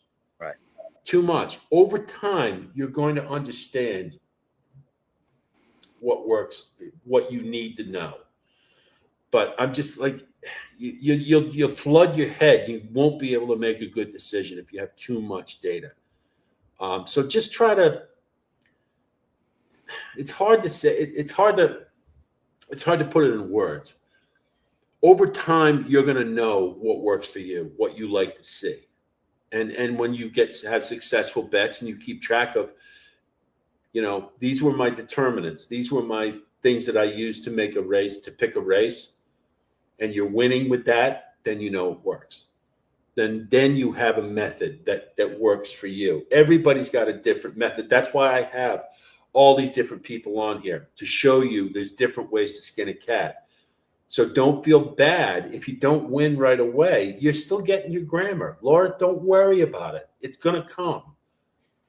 But what I'm just trying not to flood your head with too much, because a lot of it isn't. It's you drive yourself crazy. That's why I say Derby time. It's just a horse race. Remember that. Everybody goes crazy because they want to pick the winner. And I do too. But if you don't pick the winner, it's a horse race. Go back and kick ass in the Preakness. Go in the Belmont and win. So yeah. I don't know if I've explained it right, Sean. If you can add to that, No, I completely agree with that. And Laura, by the way, and for everybody here, this book, again, I'm not being paid by any of these people here. This book, Betting on Horses by Chris Larmy, it's a brand new book. I've been meaning to get that one. It's excellent. The whole thing, and he interviews a lot of people like Alex is kind of doing now with having different guests on. They go different styles and different aspects of handicapping. But the second half of it is all about wagering, managing money. He's got the 10 Commandments. I love this one of horse playing. And he's also got a psychological thing that he goes into, like the psychological development of a horse player, where you're just trying to pick the winner to do this, and also with the money aspect. I haven't read the whole thing yet. I'm still working on it, but it's an excellent book. But I'll give you an example of that happened to me yesterday. Okay, so Silver Charm's talking about the gut feelings are the smartest ones. Exactly. Many times, can be little notes next to a horse. So I'll give you an example of that. And there's, how many times I've had a gut feeling about a horse and I come back kicking myself because I went against it. I'm like, because sometimes that's important. And even John Stetton talks about it. He's like, you got to go with your gut sometimes. Yep. Now, yesterday, I kind of thought with the Bing Crosby and RIP to Cornucopia, and that was a sad thing. I liked him in there. I liked the 1. I liked the 2. But I had another side bet, and I never really did well with this horse before, okay? But he was going to a track that he really liked. I know it was hard for closers in those sprint races out there But I thought, maybe if they can get Dr. Venkman a little bit closer and a little bit more involved, maybe he's got a shot. I didn't win with him. Now I won with the other ones, but my point being is there was a point during the week when I saw who was in that race. I thought, I might look at him. And that's the thing where you're looking at the angle where a horse does well. Now, again, I didn't win there, and you don't always win with your gut. But that is an example where I didn't win, but I think there was logical reasons for me wanting to look into that horse. Now, I went against Counting Stars yesterday. That was a horse that I loved going into that race. But it was very fair to go against her. There were reasons to do that. Sure. There were very the difference is I looked at what she was running against. Right. And I just said the horses she has to beat like to come from off the pace, and that's not necessarily without a lot of speed in this race. The shape is going to be against them. It's going to be in her favor. That's what made the decision for me. Yeah. But yeah, I mean, when in doubt, if you look at a race and you can't make up your mind, go with your gut. Just go with it. Now, I want to bring something up here. I see this from Laura and 20 minutes per horse. Now, is that you have an egg timer? Is that like a hard rule? You have 20 minutes per horse? Because I think that's too much. What I would say is I would not have some horses take a little more time. As you do, the longer you do this, you will be able to reach a conclusion faster. There are some people. John Stetton takes a long time with a race card, 3 to 4 hours, because he's afraid he's going to miss something, and that's fine. And listen, you can't argue with his success rate, but I think if you're taking that much time with one horse and you're doing it with all the horses, some horses you should be able to just say, nah, he's in here for filler. Jeff mentioned about the Jim Dandy field. There's 4 horses and then one who doesn't belong. Yeah. You see, they're called field horses. That's what my mother used to call them, the Kentucky Derby. Oh, the rest of the, 10 through 15, those are just field horses. They're in there to fill out the field. Right. Hey, unless you can make a case for a 30-1 shot, and obviously cases can be made, toss. And you shouldn't. There's plenty of 30-1 shots. There's a reason they're 30-1. You look at them, you just go, if you're intent on trying to find something to make a case, that's where you're going to run into problems. Over time, things will pop off the page. They go, oh wow, 30-1. Look at this in comparison to everybody else. I got a vulnerable favorite. I got a vulnerable second choice. He's got some interesting things about him in comparison to the rest of the field. Yeah. Right. Give you a great example. 5-horse stakes races, the long shot. You know how many times they win? They come out of nowhere because the 2 favorites bang each other over the head all the way around the track. They run out of gas. And so things like there are scenarios, but what I'm saying is taking the same amount of time for every horse is fraught with peril, I would say. Yeah. You should be able to look at a horse after 2 minutes sometimes or less and be like, nah, no good. Yeah. Who are the horses I want to look at? Now, if you get a horse who looks interesting, dig a little deeper. And of course, race replays are going to add to the amount of time you spend on them. Yeah. And listen, there's nothing wrong with going back and watching a race 2 or 3 times. And if you go, did I miss something? Look at this running line. It doesn't match with this race replay. Hey, let me watch it again just to make sure. Hey, if you see that, the rest of us don't, that's how you clean up. But don't have a hard and fast rule about time. Right. You should be very comfortable. You're going to get, if you're not comfortable now, Laura, you're going to get comfortable with just going, not for me. He's gone. Yeah. Derby's a great study guide. the Derby is, because we all have those horses. We just go, nah, no way, no chance, right? And that's how you learn how to toss them. So anyway, just want to throw that in there.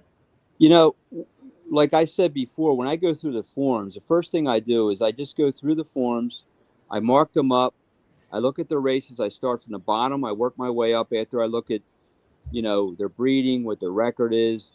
I like to see what they've done at the distance, at the track, all that kind of stuff. I look at the workout things underneath.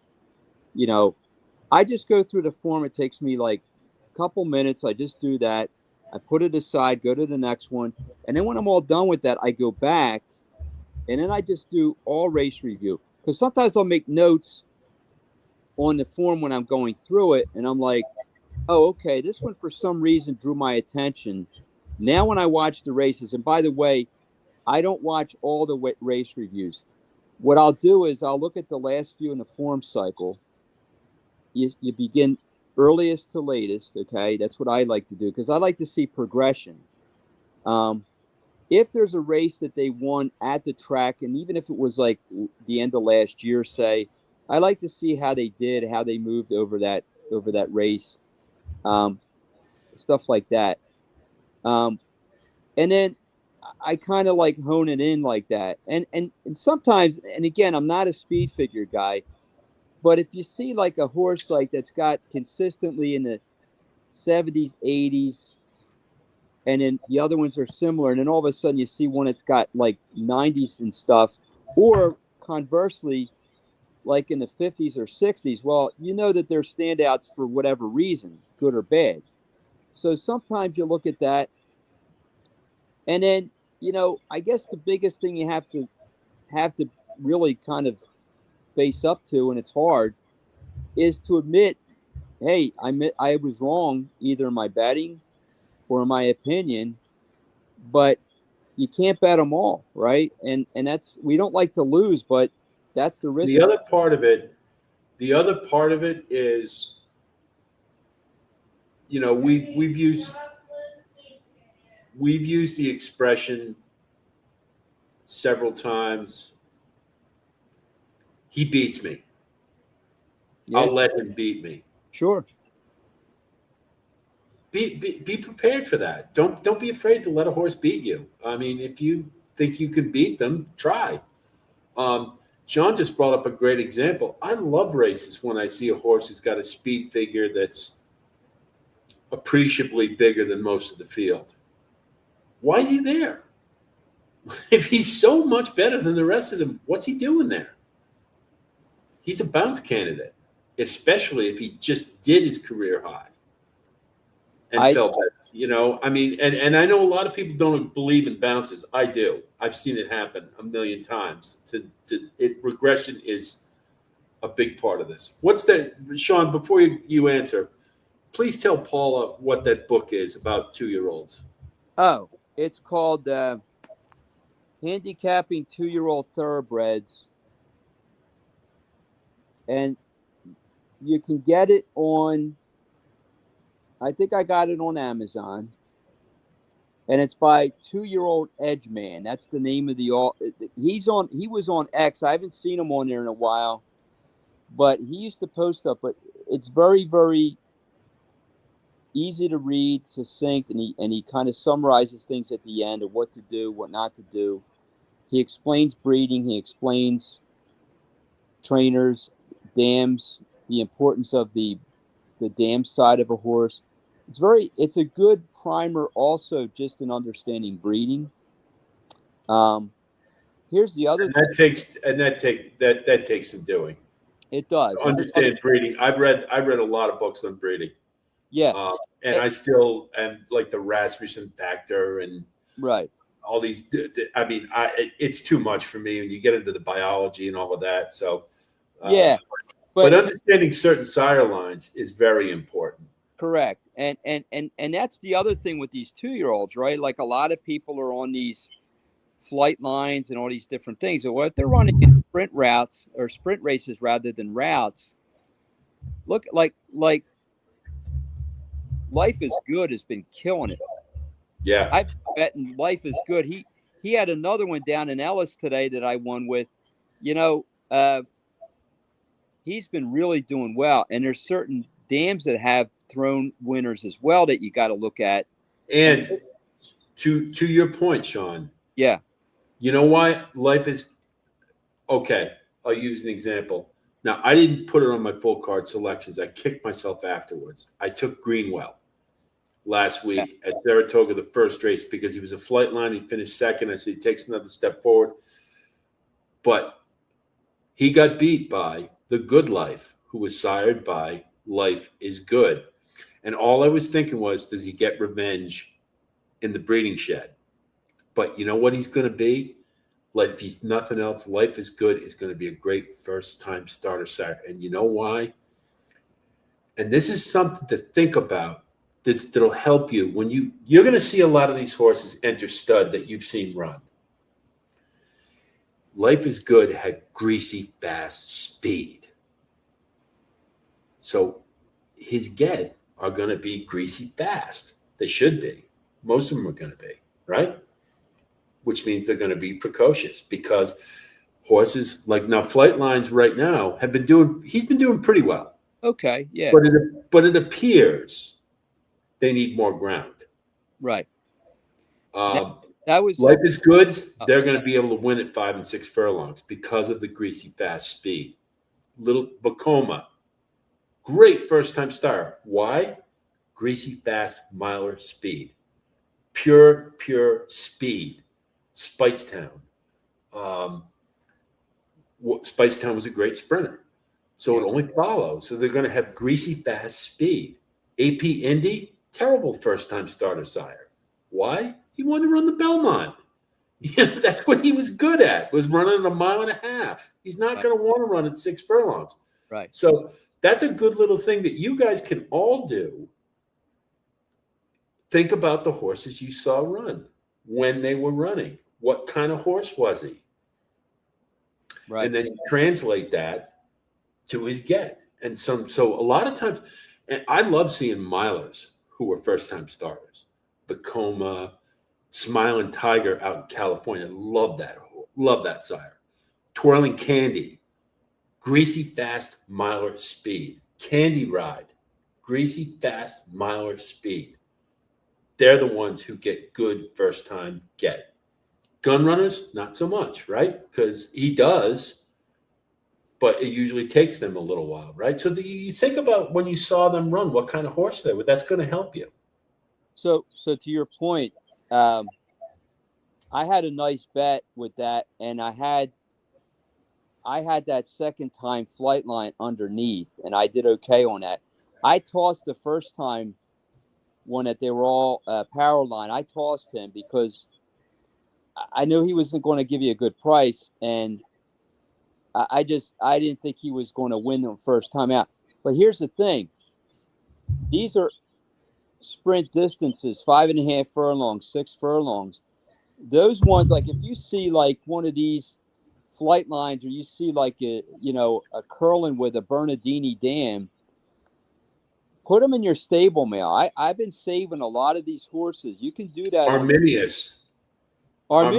He just ran today. I don't know how he did, but I'm waiting for him to go around 2 turns. He came in second, I think. That was a race I was looking at.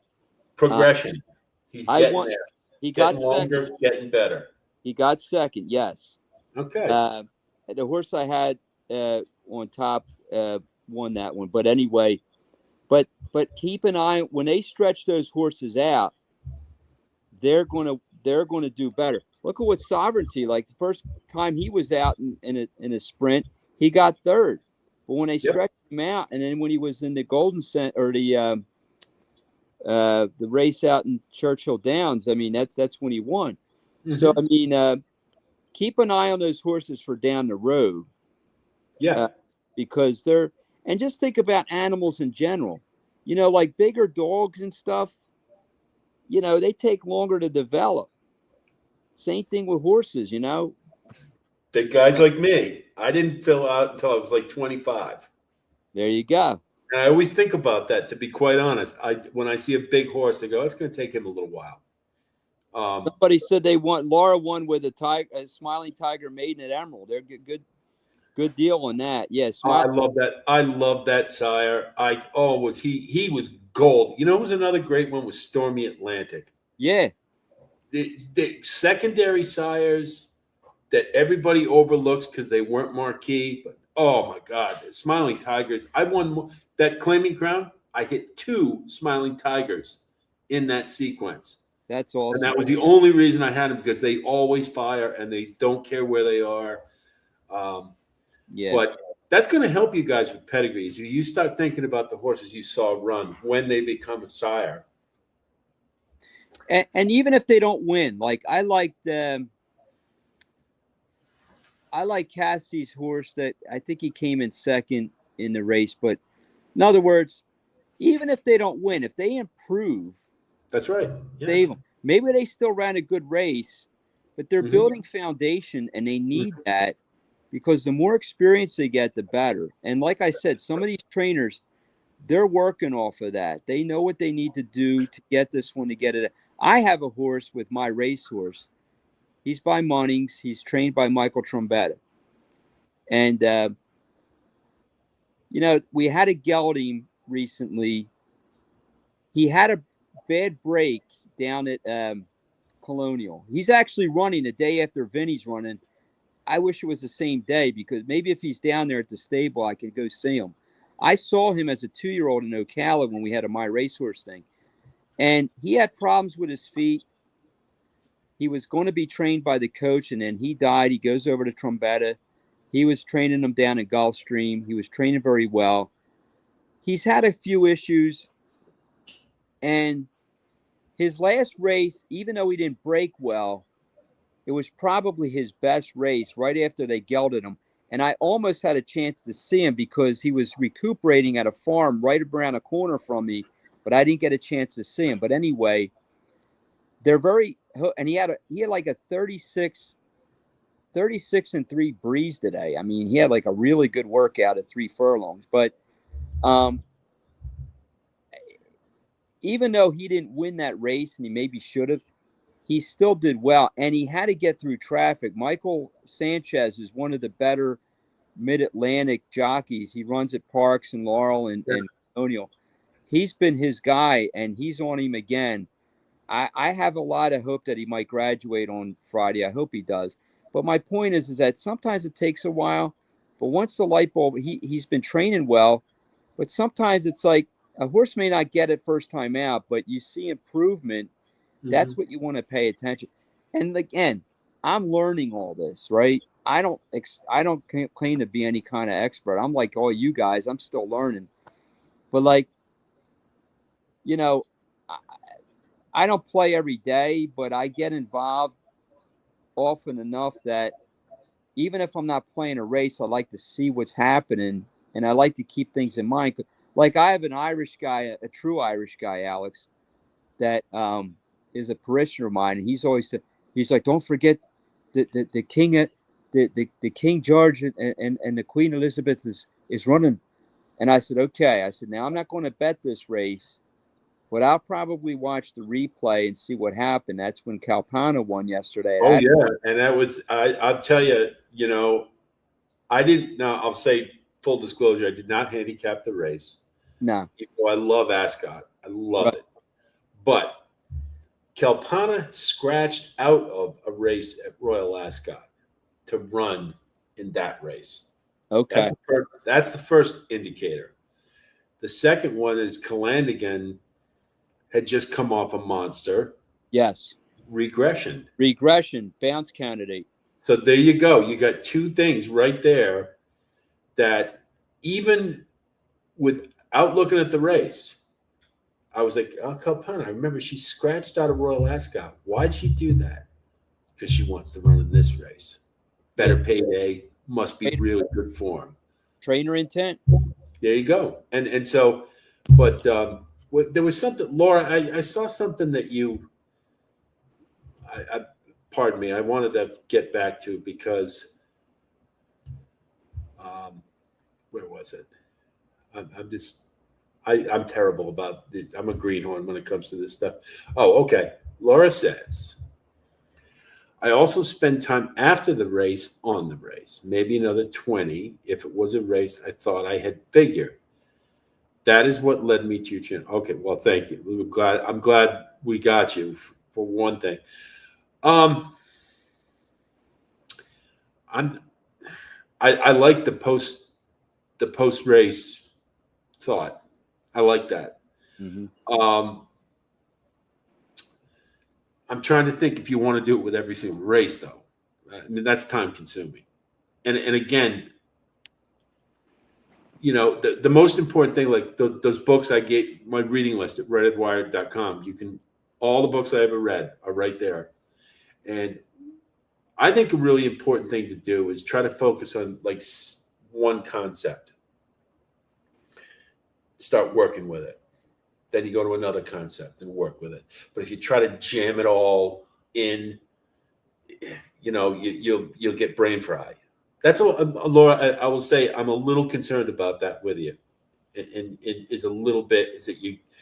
God bless you for the passion. It's terrific, but you want to be careful. You might be spending a little too much time, and I'll tell you what happens is you get bad habits from spending too much time, and time is going to be your friend, because the longer you do it, the more it's going to be second nature to you. I'm not worried about that. I just worry that, you might be a little too zealous about it. So maybe back it off a little bit.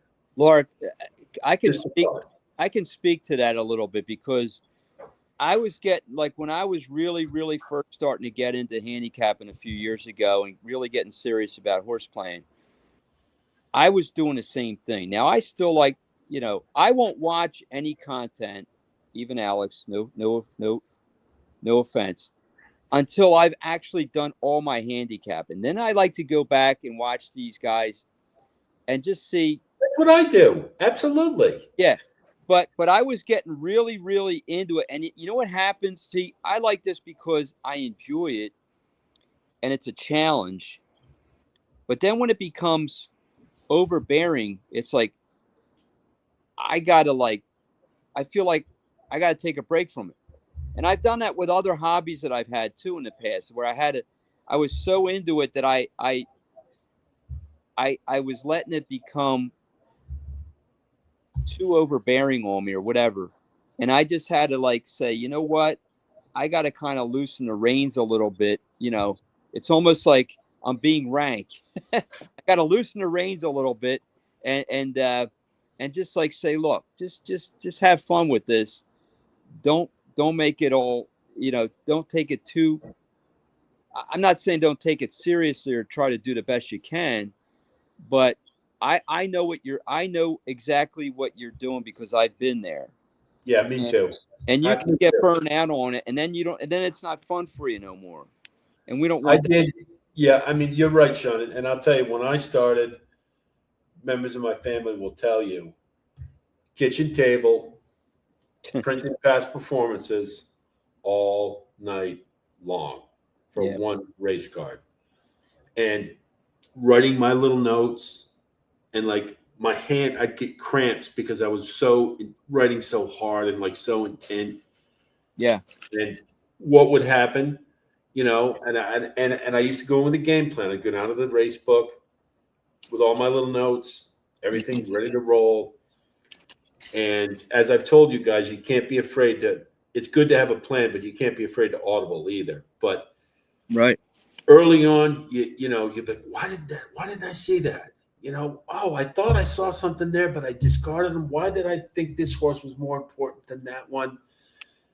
And it's a very natural, logical thing that everybody does. So you shouldn't feel dumb. It's really important when you're starting out not to feel stupid, because you're going to feel dumb. We all did. I did. It's a lot to absorb. There's a lot of data. But just try to be a little more relaxed about it, and don't feel, the more relaxed you are, the better you're going to think. I'm going to tell you that right now. I'm going to show you guys something, okay? Because I'm with Alex. I used to not only look at the cards, I used to write all these notes for races. I got a whole thick thing of these.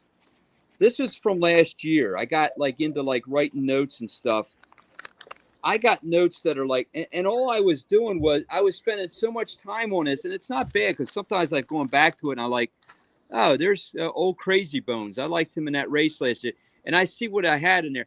But my point is that sometimes you just do too much work on it, and it's like we don't really have to do that. I mean, you have to put in the work, but you can't make it to a point where it's so overbearing that you get to a point where it's like the race is in 20 minutes. I'm not finished, So I told the story. I told the story. Maybe this will bring it all home. Is that the 2006 Kentucky Derby? Okay, I did what all you guys do. I poured over everything, and I did my pace study, and I broke every horse down, and all of that. The night before, I used to drive myself crazy, because like, well, maybe it's this horse, maybe it's that horse. I don't know. Am I right? Well, guess what? 2006. I said, it's Barbaro. I'm going with it. I don't care. He's my horse. He's the best horse. I've done all the work. Just like when you took an exam, right? In college or in high school, wherever you took an exam, don't you get to a point where you say, hey, I think I know it. I'm ready. And, and you can walk in. And the best thing is if you stress out when you're going to take a test, you can't think as well. But if you're relaxed, hey, I know this. So listen, you know it to the best of your ability. Are you going to make mistakes? Yes. Are you going to miss things? Yes. I think Del Mar is killing me right now. I just can't get a feel for it right now. I just can't. It'll pass. It'll pass. I know it will. I'll rebound. Saratoga's picking up. Saratoga was a little tough at first, but because I always do. I always do pretty well at Saratoga. Just have faith in yourself, and you'll get your grammar. You're going to learn all this stuff. But yeah, I did it too. We all did, because we were all afraid. I really want to learn this. I want to make sure I cover all the bases. Well, if your knowledge base is limited when you start, you're going to miss things. There's nothing you can do about that. So you just have to build your knowledge base and learn from experience. And you guys are all going to have things when you watch races that you're going to go, I'm not going to do that again. I got burned on that. Oh, I missed it. You're all going to have that. So it's over time a little bit. But good to have notebooks, Laura. I like that. That's a really good thing to do. And that's good. Somebody did ask me about the book I mentioned earlier, the Betting on Horses book. That's Chris Larmey. Somebody said, what was the last name? Yeah. Larmey. Actually, he was on with Steve Bick. He has a podcast which is pretty good also. I think it's the Sport of Kings, and he's pretty good. But he was actually up at Saratoga on Friday signing his book up there. He seems like a really nice guy, and he's got a lot of good content. But the book is really good because he interviews a lot of top handicappers that Alex would certainly know, and goes through what they do and how they do it, and then also what do they do when they structure a ticket and how they find value. That's his big thing, is how to find value, and he also talks about the CAWs a lot and how that's affecting the game now. And he's a very good book. Yeah, I mean, CAWs are I've said this before, and that's an interesting topic. I'd love to hear your opinion on it, Sean. I just figure I can't worry about that. I just got to worry about what I do to pick a horse. That's kind of where I am too. Now I will say, with Naira kind of putting the guardrails up. By the way, this is a Keeneland hat, and it's hard to see, but I was in Tampa at Tampa Bay Downs, and I got Angel Cordero to sign it for me. They had a fundraiser for the Disabled Jockeys Fund, and there was a bunch. I met Lafitte Pinkai. I met Pruget, a bunch of guys that were there. So it was pretty cool. But anyway, that's when I was at Tampa down in February. But I'm the same way. If you can find like the Naira stuff, they've it's certainly worked there. You're not going to be able to completely beat them. And the thing is that if we get really good at what we're now, here's another thing I would say. One of the advantages of these 2-year-old races and maiden races and stuff, first timers and stuff like that, they're not in those pools as much. I'm not saying that they're not, but they're not doing all the, which sire does well at Saratoga and which trainer does. They're not doing all that deep dive and stuff there. So that would be a type of race I think the CAWs might not get into as much. And like I said, you're not going to be able to completely beat them. I think even some tracks like Del Mar may have like a 1-minute cutoff for the wind pools or something. Obviously, if you get into the specialized, like the all-turf pick threes and stuff like that, which are sometimes tough to do, the takeout's going to be lower, supposedly, in a lot of those type of races. But it is what it is. That's where we're at now. I think there's still ways you can beat them. I think when you look at race replays and you notice something that not everybody else is going to notice it, and you get your edge, you're going to still be able to beat the CAWs. They're not always going to beat you. Agreed. And I still maintain if I get a 40-1 shot, I win. Yep. They lose because you know why? They didn't leverage accordingly. Right. Because you have to remember with CAW, they're betting on every horse in every race. They're just leveraging how More much on they certain bet. ones. Yep. Right. So, hey, if I got a horse at 40 or 50-1, that means they bet squat on that horse. Hey, I win. The AI. I mean, I use it now, and listen, when I'm creating my photos, my images for my Right. my posts, I type in the horse information. It'll analyze the race for me, and it'll start making the picks. Do I pay attention to them? No, most of the time they're way off. Yeah. There's even a guy on Facebook right now, a very noted guy, used to be on national TV, used to call races at a track in Florence, Kentucky. I will not name his name. He is a very well-respected guy, and he should be. He has an AI app now. He said, let AI do the work. Why do you want to do that? I want to have the fun of doing it myself. Right. But Right, because that's why we do it, is because it's a puzzle. Yeah, I guess if you're somebody that has to do the content like yourself and others, and you're trying to maybe make some things quicker, but even John Stetton with some of the new stuff he's doing says, look, I have these things, these algorithms that he's using that he's using to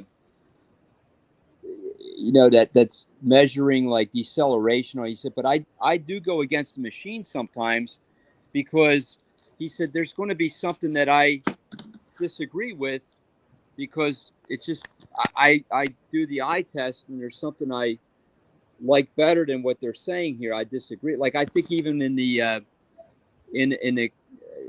coaching club Oaks yesterday, he said something along those lines.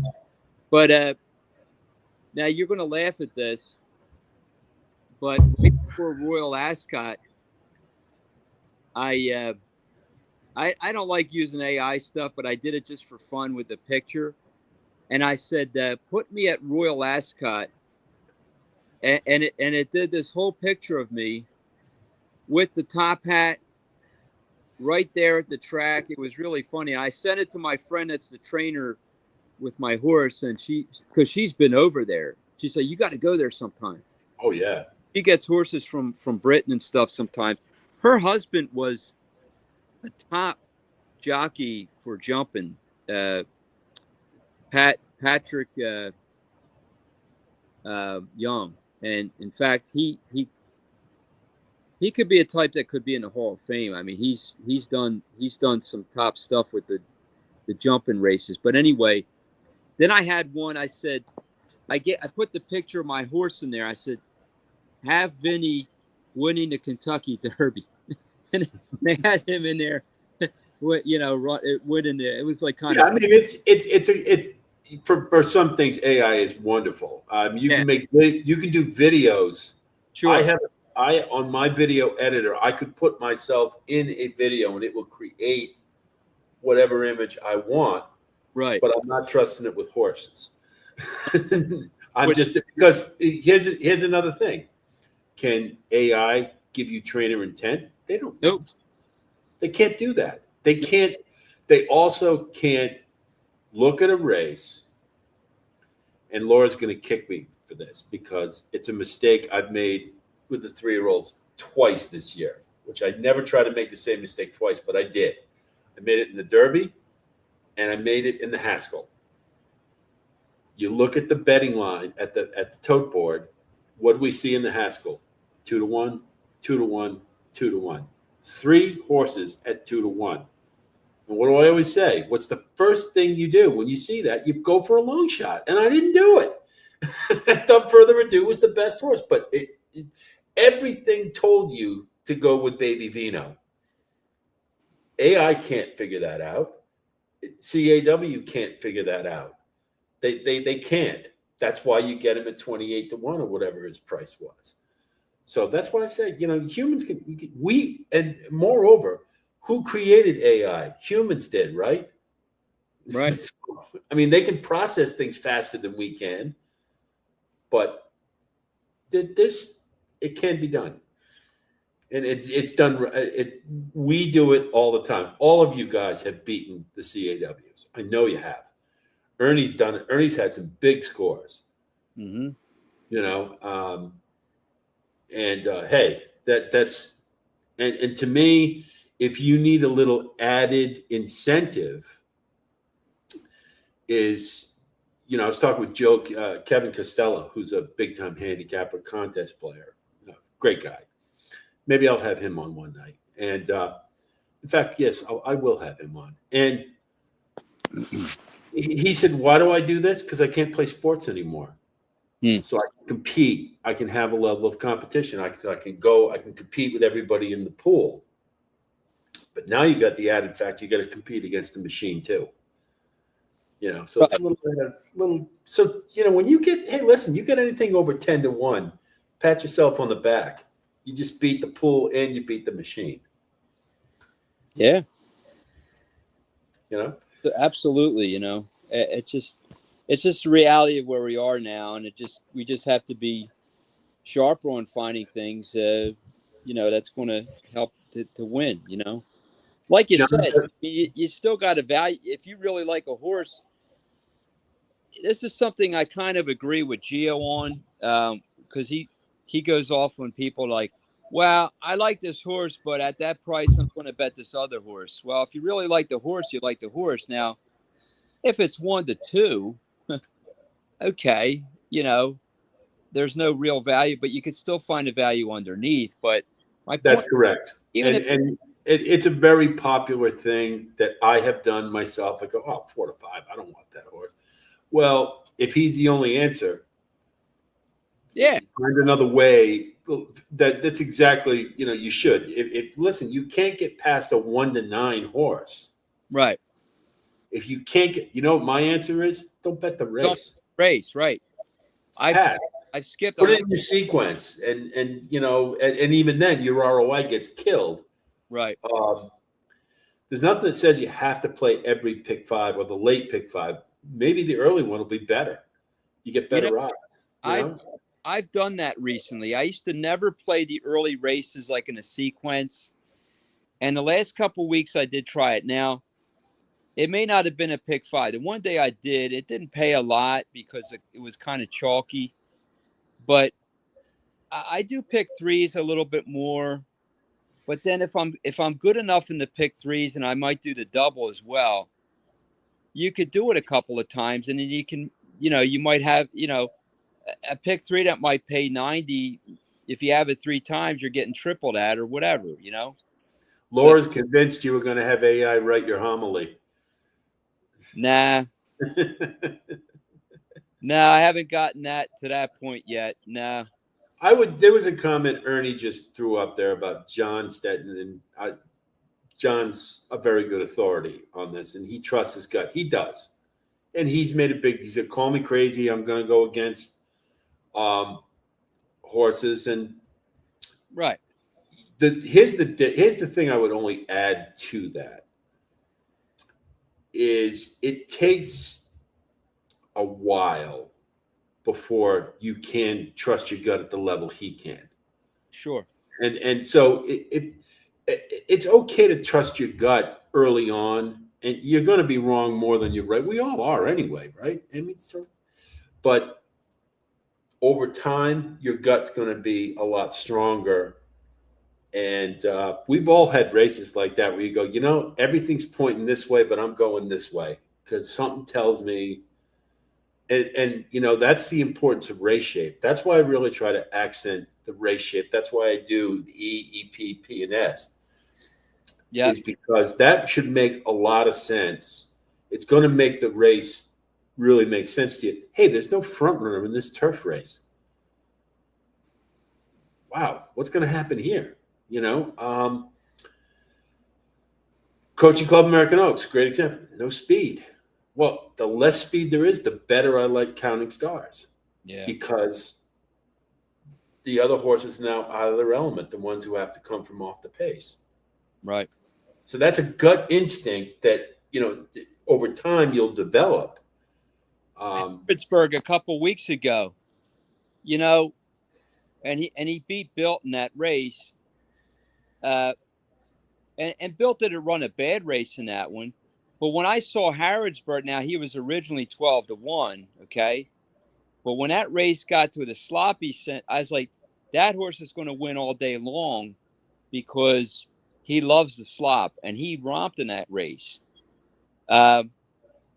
You know, so things like that, you know, sometimes you take that weather stuff into effect, you know, things like that. You can go. There are people out there who shall remain nameless, who do very well, but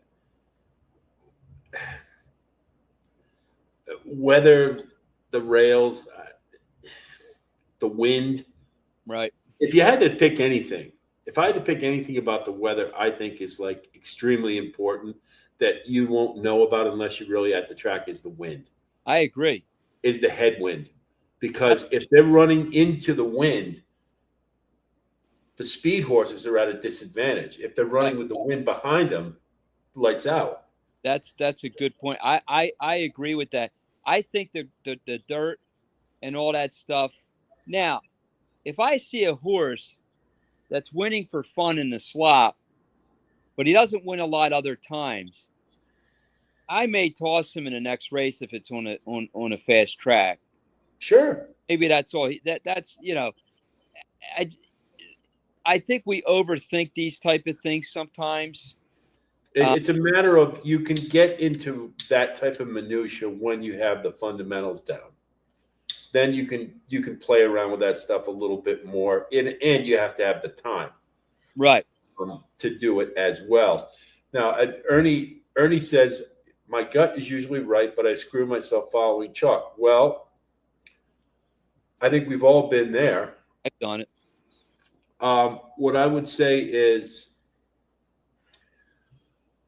I don't like betting chalk, but sometimes you have no choice. I think I didn't like Counting Stars at even money, but she was the horse. I couldn't get to the others. I just couldn't see her losing. Once again, the importance of handicapping without a morning line. Because if you don't have the morning line as a reference, you like a horse, right? So what happens? If you do all the work, your gut tells you Mescalero at Del Mar in the 7th race is 9-1. And I didn't know it, but I looked at the race and I said, hey, Papa's clicking at Del Mar. Looks like kind of a wide open race. And he just came off a career high and he's poised to take a step forward. And if I see all of that and I don't know what the odds are, that's my horse. And what's the bonus? Hey, he's 12-1 on the morning line. Fantastic, right? And then take it one step further when you look at the tab, the tote board. And if he's 12-1 on the morning line and he just goes down a little bit, like to 9-1, 10-1, now you're on to something. If he doesn't move at all, that's a problem. Right. Maybe it's not as strong. But that's a way. There's your gut right there, right? And your gut emanates from all your knowledge and looking at it. And, I mean, I love chalk I can beat. Don't we all? I mean, sometimes we do fall in that rabbit hole. But this year with the 3-year-olds, it's been like that, right? Further ado, killed me in the Haskell. I can look back at that race and say, could I have done anything different? And I would say in initially handicapping it, no. But when I looked at the tote board, yes. Because my gut tells me none of them are going to win. Because they just never do. But your gut comes, from experience and whatnot. And so trust it. And this sport, this is the one sport, man, you can have an opinion that seems crazy to everybody else and you could still be right.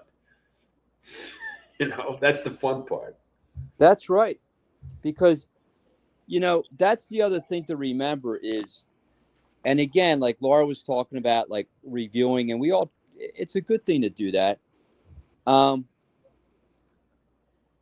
a lot of times after a day, I'll think to myself, okay, especially if it was a big race, your horse that might have come in second or third may have run the best race, and that might have been your strongest opinion. That doesn't mean your handicapping was wrong. It's just that something happened in that race, whether they got the trip that wasn't the most ideal, or the track was against them for some reason, or maybe just another horse just got a better trip or just was better that day. Doesn't necessarily mean you were wrong. Sometimes the best horse actually is not the winner. That's right. We say it all the time. He was the best horse that day. And so many people don't get that. Well, he didn't win. Okay. Exactly. Well, Ashado was a filly, some of you may remember from way back, 20 years ago. She won the Breeders' Cup Distaff. But here's the thing about her. Perfect trip, perfect trip, perfect trip, perfect trip. Until she ran into a race and goes, she ain't going to get a trip this day. And she didn't, up the track. Now, I want to highlight what Ernie said about today in Grand Job. That Mott horse that was supposed to be the horse that's best one at Saratoga today is the one that got me. Okay. I'm going to give you a tip that I used today that I would never normally do. And I'll tell you why I did it. I had Maida. And here's why I had Maida. Brittany Russell is a terrible shipper. Time and again, she just doesn't win. And even with her husband aboard, which is usually a lock at Laurel. Right. But I looked at that horse's running lines. And here's what I saw. Progression, just ran career high and was poised to take another step. Now, was it commensurate with the class at Saratoga? Remained to be seen. But here's what I did know. Grand Job was a monster favorite. Everything pointed to Grand Job except there were. First of all, she had just run a monster race and just got nailed by Ways and Meads. That's the first thing. Now, but if you looked at her running lines, she was pretty consistent. 103, 104, 105, 103, right in, pretty consistent. So you couldn't necessarily say this horse was going to bounce except for one thing. And we talked about it earlier. Bill Mott's barn's not doing well. That was it for me. And what happened? They said, well, Maida is a speed horse. If Grand Job gets hooked up with her, so maybe we'll take her a little farther back. But she wasn't at her optimum. That's the perfect time to try to beat her. Yeah. And if you knew nothing else, what should have, Ernie, and I don't mean to pick on you, Ernie, but I'm just bringing this up. Bill Mott's barn's not doing well. So what? All things being equal, if Bill Mott was killing it at Saratoga, yeah, it'd be all over Grand Job because his barn's hot. And Bill Mott's a trainer. When his barn is going well, everybody wins. Yep. And that's what governed my decision. And I said, no, she's not going to do it today. Because everything's pointing to it, and the barn's not going well. And there you go. I actually agree with you on that. I actually, even though Safi wasn't doing great, I kind of liked Hall and Ice. I did too. I liked Hall and Ice a lot. Now, I had exactas with the 4 over the 6, but I also had a triple. Yes, I boxed it. Bless me, Alex. But I had the box with the 1, 4, and 6. They were the only 3 to consider. And I got it. You know, I got it for $1, and I got $56 from it. Guess who else boxed that? Huh? Guess who else boxed that? You did? Mm-hmm. Yeah. And why? They were the only 3. They were the only 3. And I was glad that the 4 came in second, you know, and she just kind of got a suck up second there, but it was a little better than that. It was a little better than that. No, you're right. You're right. She closed well. But you know, it is even, and I even thought about that. I thought, well, Safi's not doing great either, but he does have IRAD, you know. But yeah, that Maida, I wasn't sure, but I thought, well, you know, if she gets the rail trip and they let her get out front, she could keep going. So I didn't think she was impossible. The other horses, I just didn't think I could consider. You know. And Ernie brings something up and you know what? It's good you brought this up, Ernie, because you know what? This year has exposed one thing to me about Junior Alvarado, with Chief Wallaby in particular.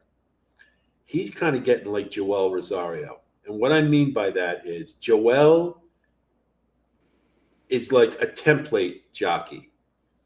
He tries to ride every horse the same way. And I think Junior's starting to do that. Remember I told you guys before the Belmont, Sean Nolan, another Sean Irishman, the spin, great guy. He's very good friends with Junior. I said, what's going on with the Chief? I've heard he's going to be forwardly placed. He's going to be forwardly placed, Alex. Okay, what happened in the race? Right back to what he'd been doing with him before, mid-pack. What did he do with Grand Job? I think he was on Grand. Was it Grand Job? He was on today? Yeah. What do you do with him? That's a speed horse. Get him out in front. Instead, he takes him. He's like running. He's riding every horse the same way. And I can tell you, after when I was at Saratoga on the 4th, I think it was, and Bill Mott had a horse that was oh damn, I can't remember it was the one on the. I can't. It's all getting away from me now. Senior moment. I could tell you, Bill Mott and Junior Alvarado were walking. You didn't want to be anywhere near Bill Mott. Oh, was he frosty? And I know that's what it was. It's like, you're riding this damn horse. You didn't ride him right. Right. I can't remember who it was. I remember the race now. I can't think of it either. You know. And so it was. And to be honest, Ernie, I'm using that when I'm watching, when I handicap Junior. I'm not a big jockey guy. I do take it into account, but I don't make it's the horse who has to govern things. But with Junior, I'm like, oh, he's going to ride him the same way again. He's going to put him about mid pack, which isn't where he wants to be. Yeah. Let's see what I didn't get involved in looking at anybody's thoughts today because I only went to the track as a second thought on the way to my mother-in-law's. Well, I'd have to believe that the track was probably a more favorable decision than your mother-in-law's. It usually is, but not. I don't know the woman. I'm sorry. I'm just kidding. But anyway, yeah.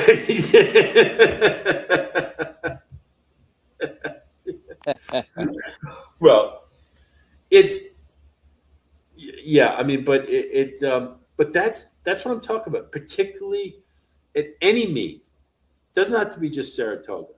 You got to look for those barns that are hot and who are not.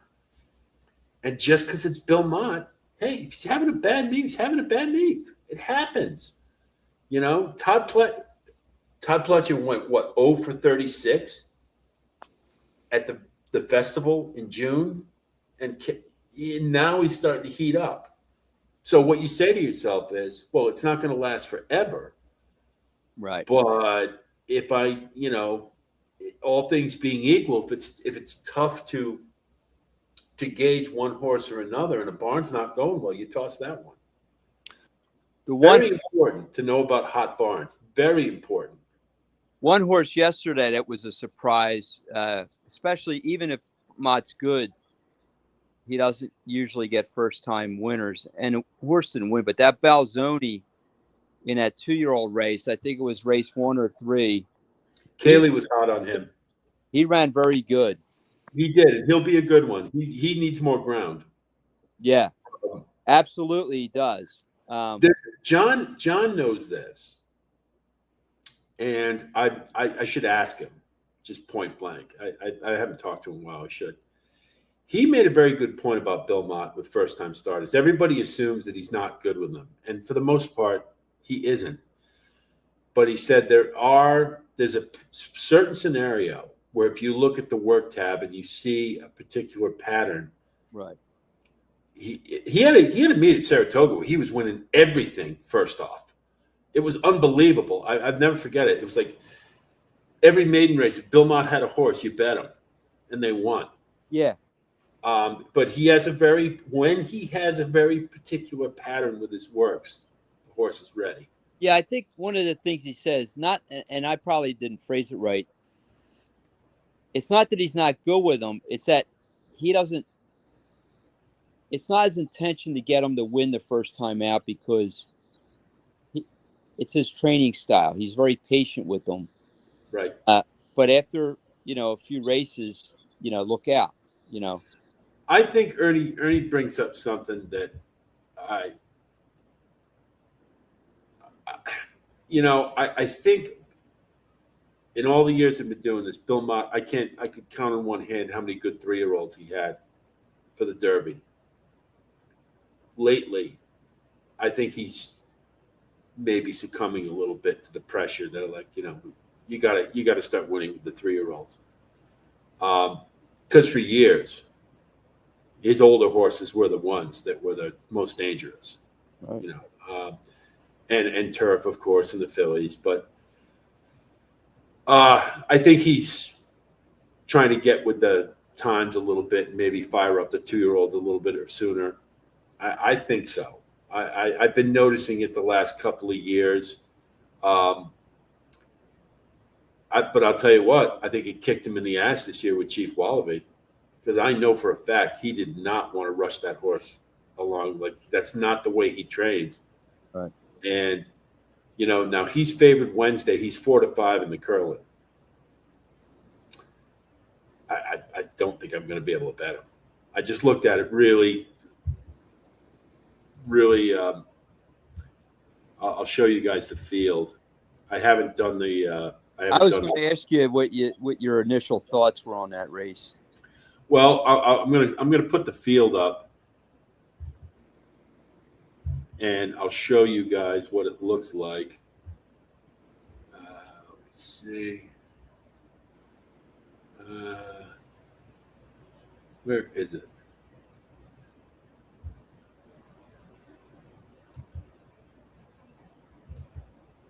I can't get it up. But, pardon the pun. Sorry, Father. Didn't mean to go there. Uh, um,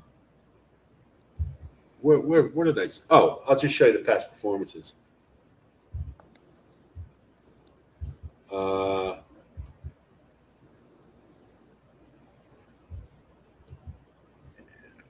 there we go. Can you guys see that? Mm, Can you see the screen? nope. Oh, wait, no, I'm sorry. Hang on. I know what I did.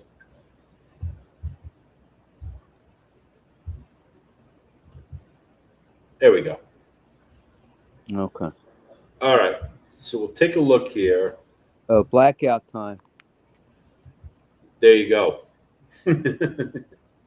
That's the one I'm interested in.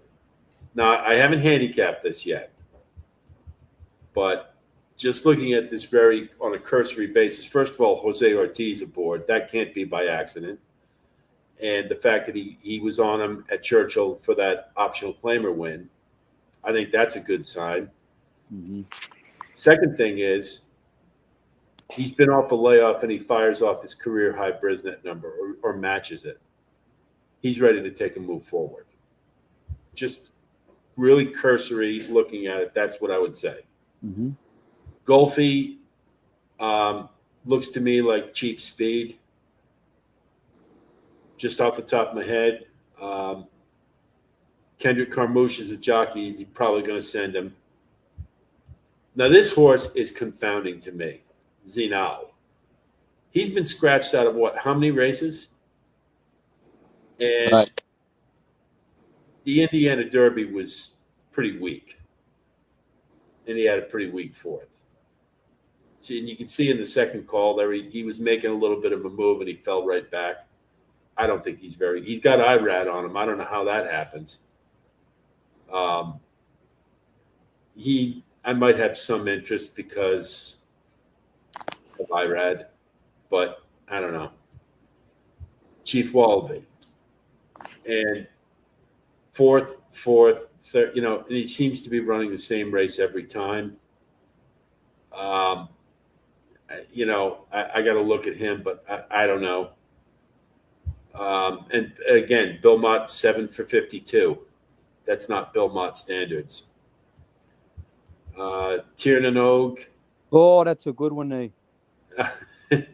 Tiernanog, I suppose, is the way you pronounce it. If I'm to be exact. I would agree with you, now. All right.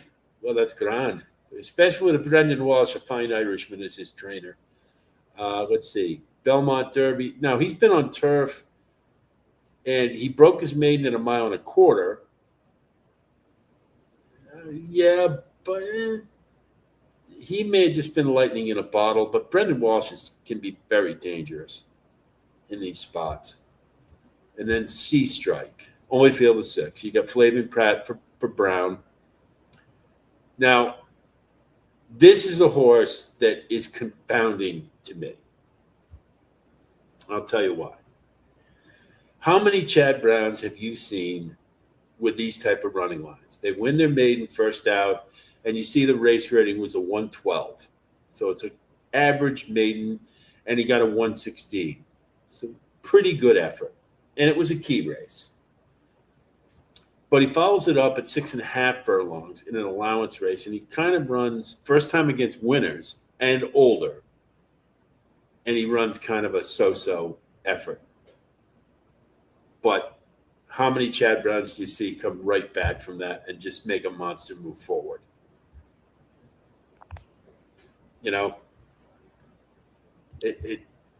It happens all the time. Yeah, I mean, That's so right.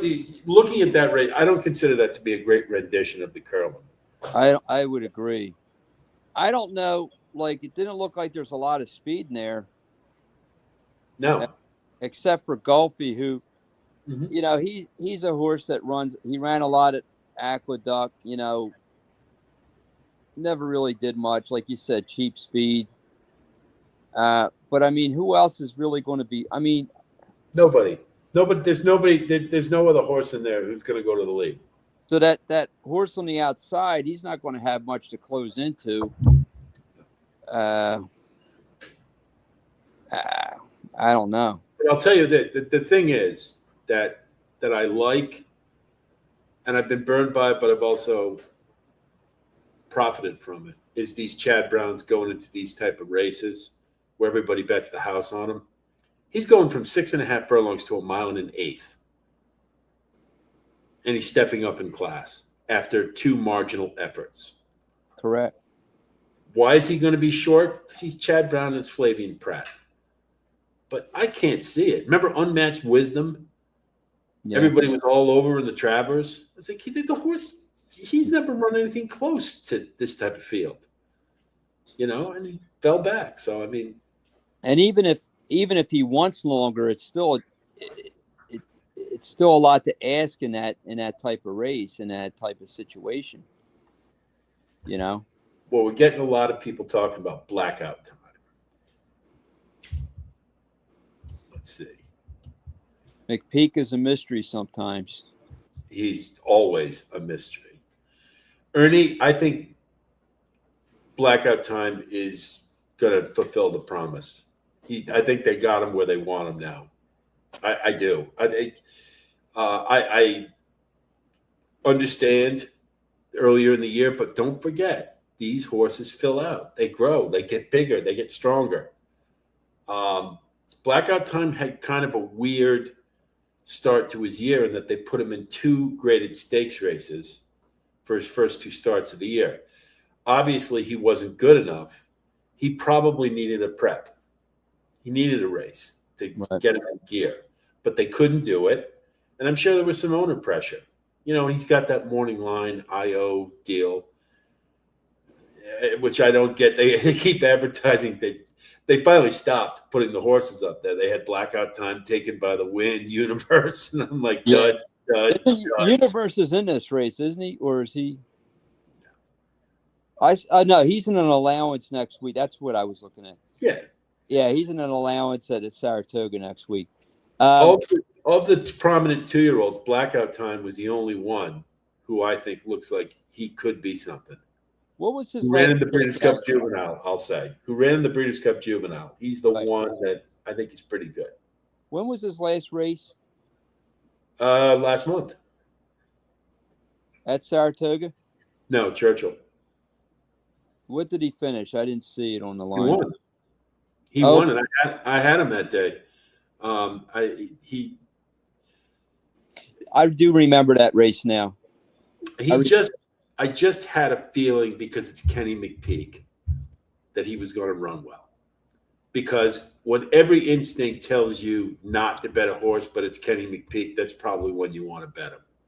Right. Because he's confounding. You never can figure him out. I mean, I would love him. I would, maybe we can get him on someday and just ask him. I said, are you – because I think he's very much like Nick Zito was the same and is the same way. He likes to play his cards very close to the vest, and he likes to strike when nobody's expecting it. And I think Kenny McPeak has a little bit of that in him. He loves to come out of nowhere when you don't expect it. Swiss skydiver.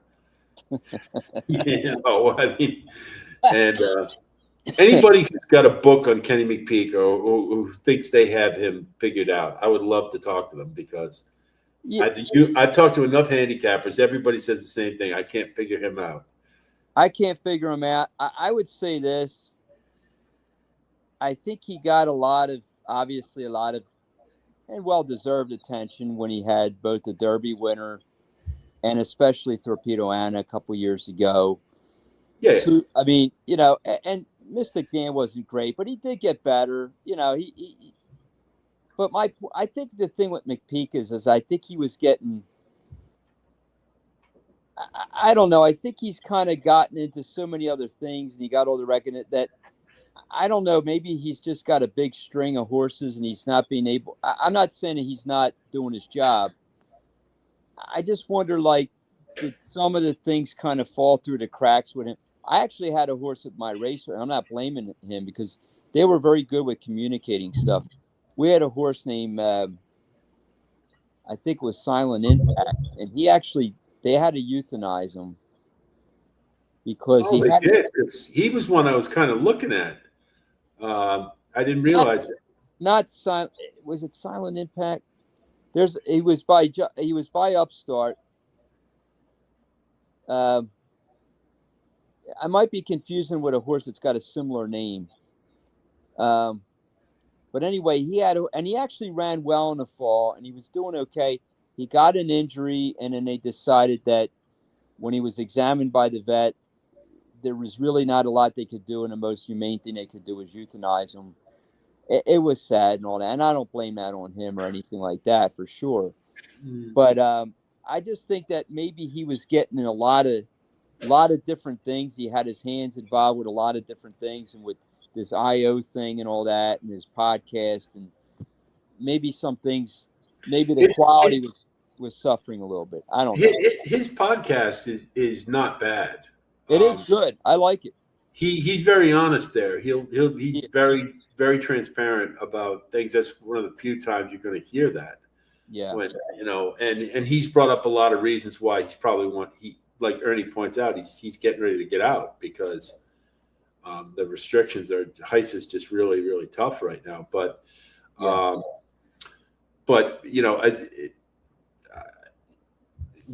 of the it was interesting. Here's another angle that's kind of funny. I talked to a very prominent handicapper who you all know. She said to me, "I don't mess with these trainers with egos." Meaning and I think Kenny McPeak is a little guilty of, at times, being a little overconfident about his horses because he likes to talk them up quite a bit. Sure. He talked up Universe. He's like, "You want to see the next Kentucky Derby winner?" There he is. I don't think so. So there's probably some of that. D. Wayne Lucas used to talk up his horses all day long. And sometimes he was right, and sometimes he wasn't. So there may be some of that involved, but anyway, I think we've reached the tipping point here because life does get in the way. And Sean, this has been terrific. You will definitely be back if you were willing to. This was great. I really enjoyed your input. I enjoyed it. I really appreciate the time, and thank you for inviting me.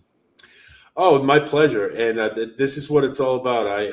If we do anything different than other places, is I do want to accent the community, not just me. And I do know we have opinions and we have perspectives, and I think we can all benefit if we all listen. So anyway, guys, let me tell you what this week will involve. It's Jim Dandy week, so we will have an individual post on that as well as the Curlin. We will likely have the full card will be available at rightatthewire.com. And we had a nice week this last week. We are going to, I'll have individual posts, probably have some more Del Mar. And I don't know why I can't pick my nose at Del Mar, but that's subject to change. We'll see. So there'll be plenty of content coming this week. I don't know who our guest will be next week, but it will definitely be, we will definitely have one. I think Jay Worm is very eager to come on, and I think he would be really good for a lot of you guys, particularly the newer people for handicapping. I think he's got some good things to offer too. So anyway, thanks again, Sean. If you would give us a shot. Right. The Lord be with you. You're not going to give us the. May the blessing, mighty God, the Father, the Son, and the Holy Spirit come down upon you all and remain with you forever. Amen. Go in peace, but don't go to pieces. Indeed. Okay, guys. Well, that's it from here. I'll talk to you soon. And until then, be well. Thank you. You're welcome.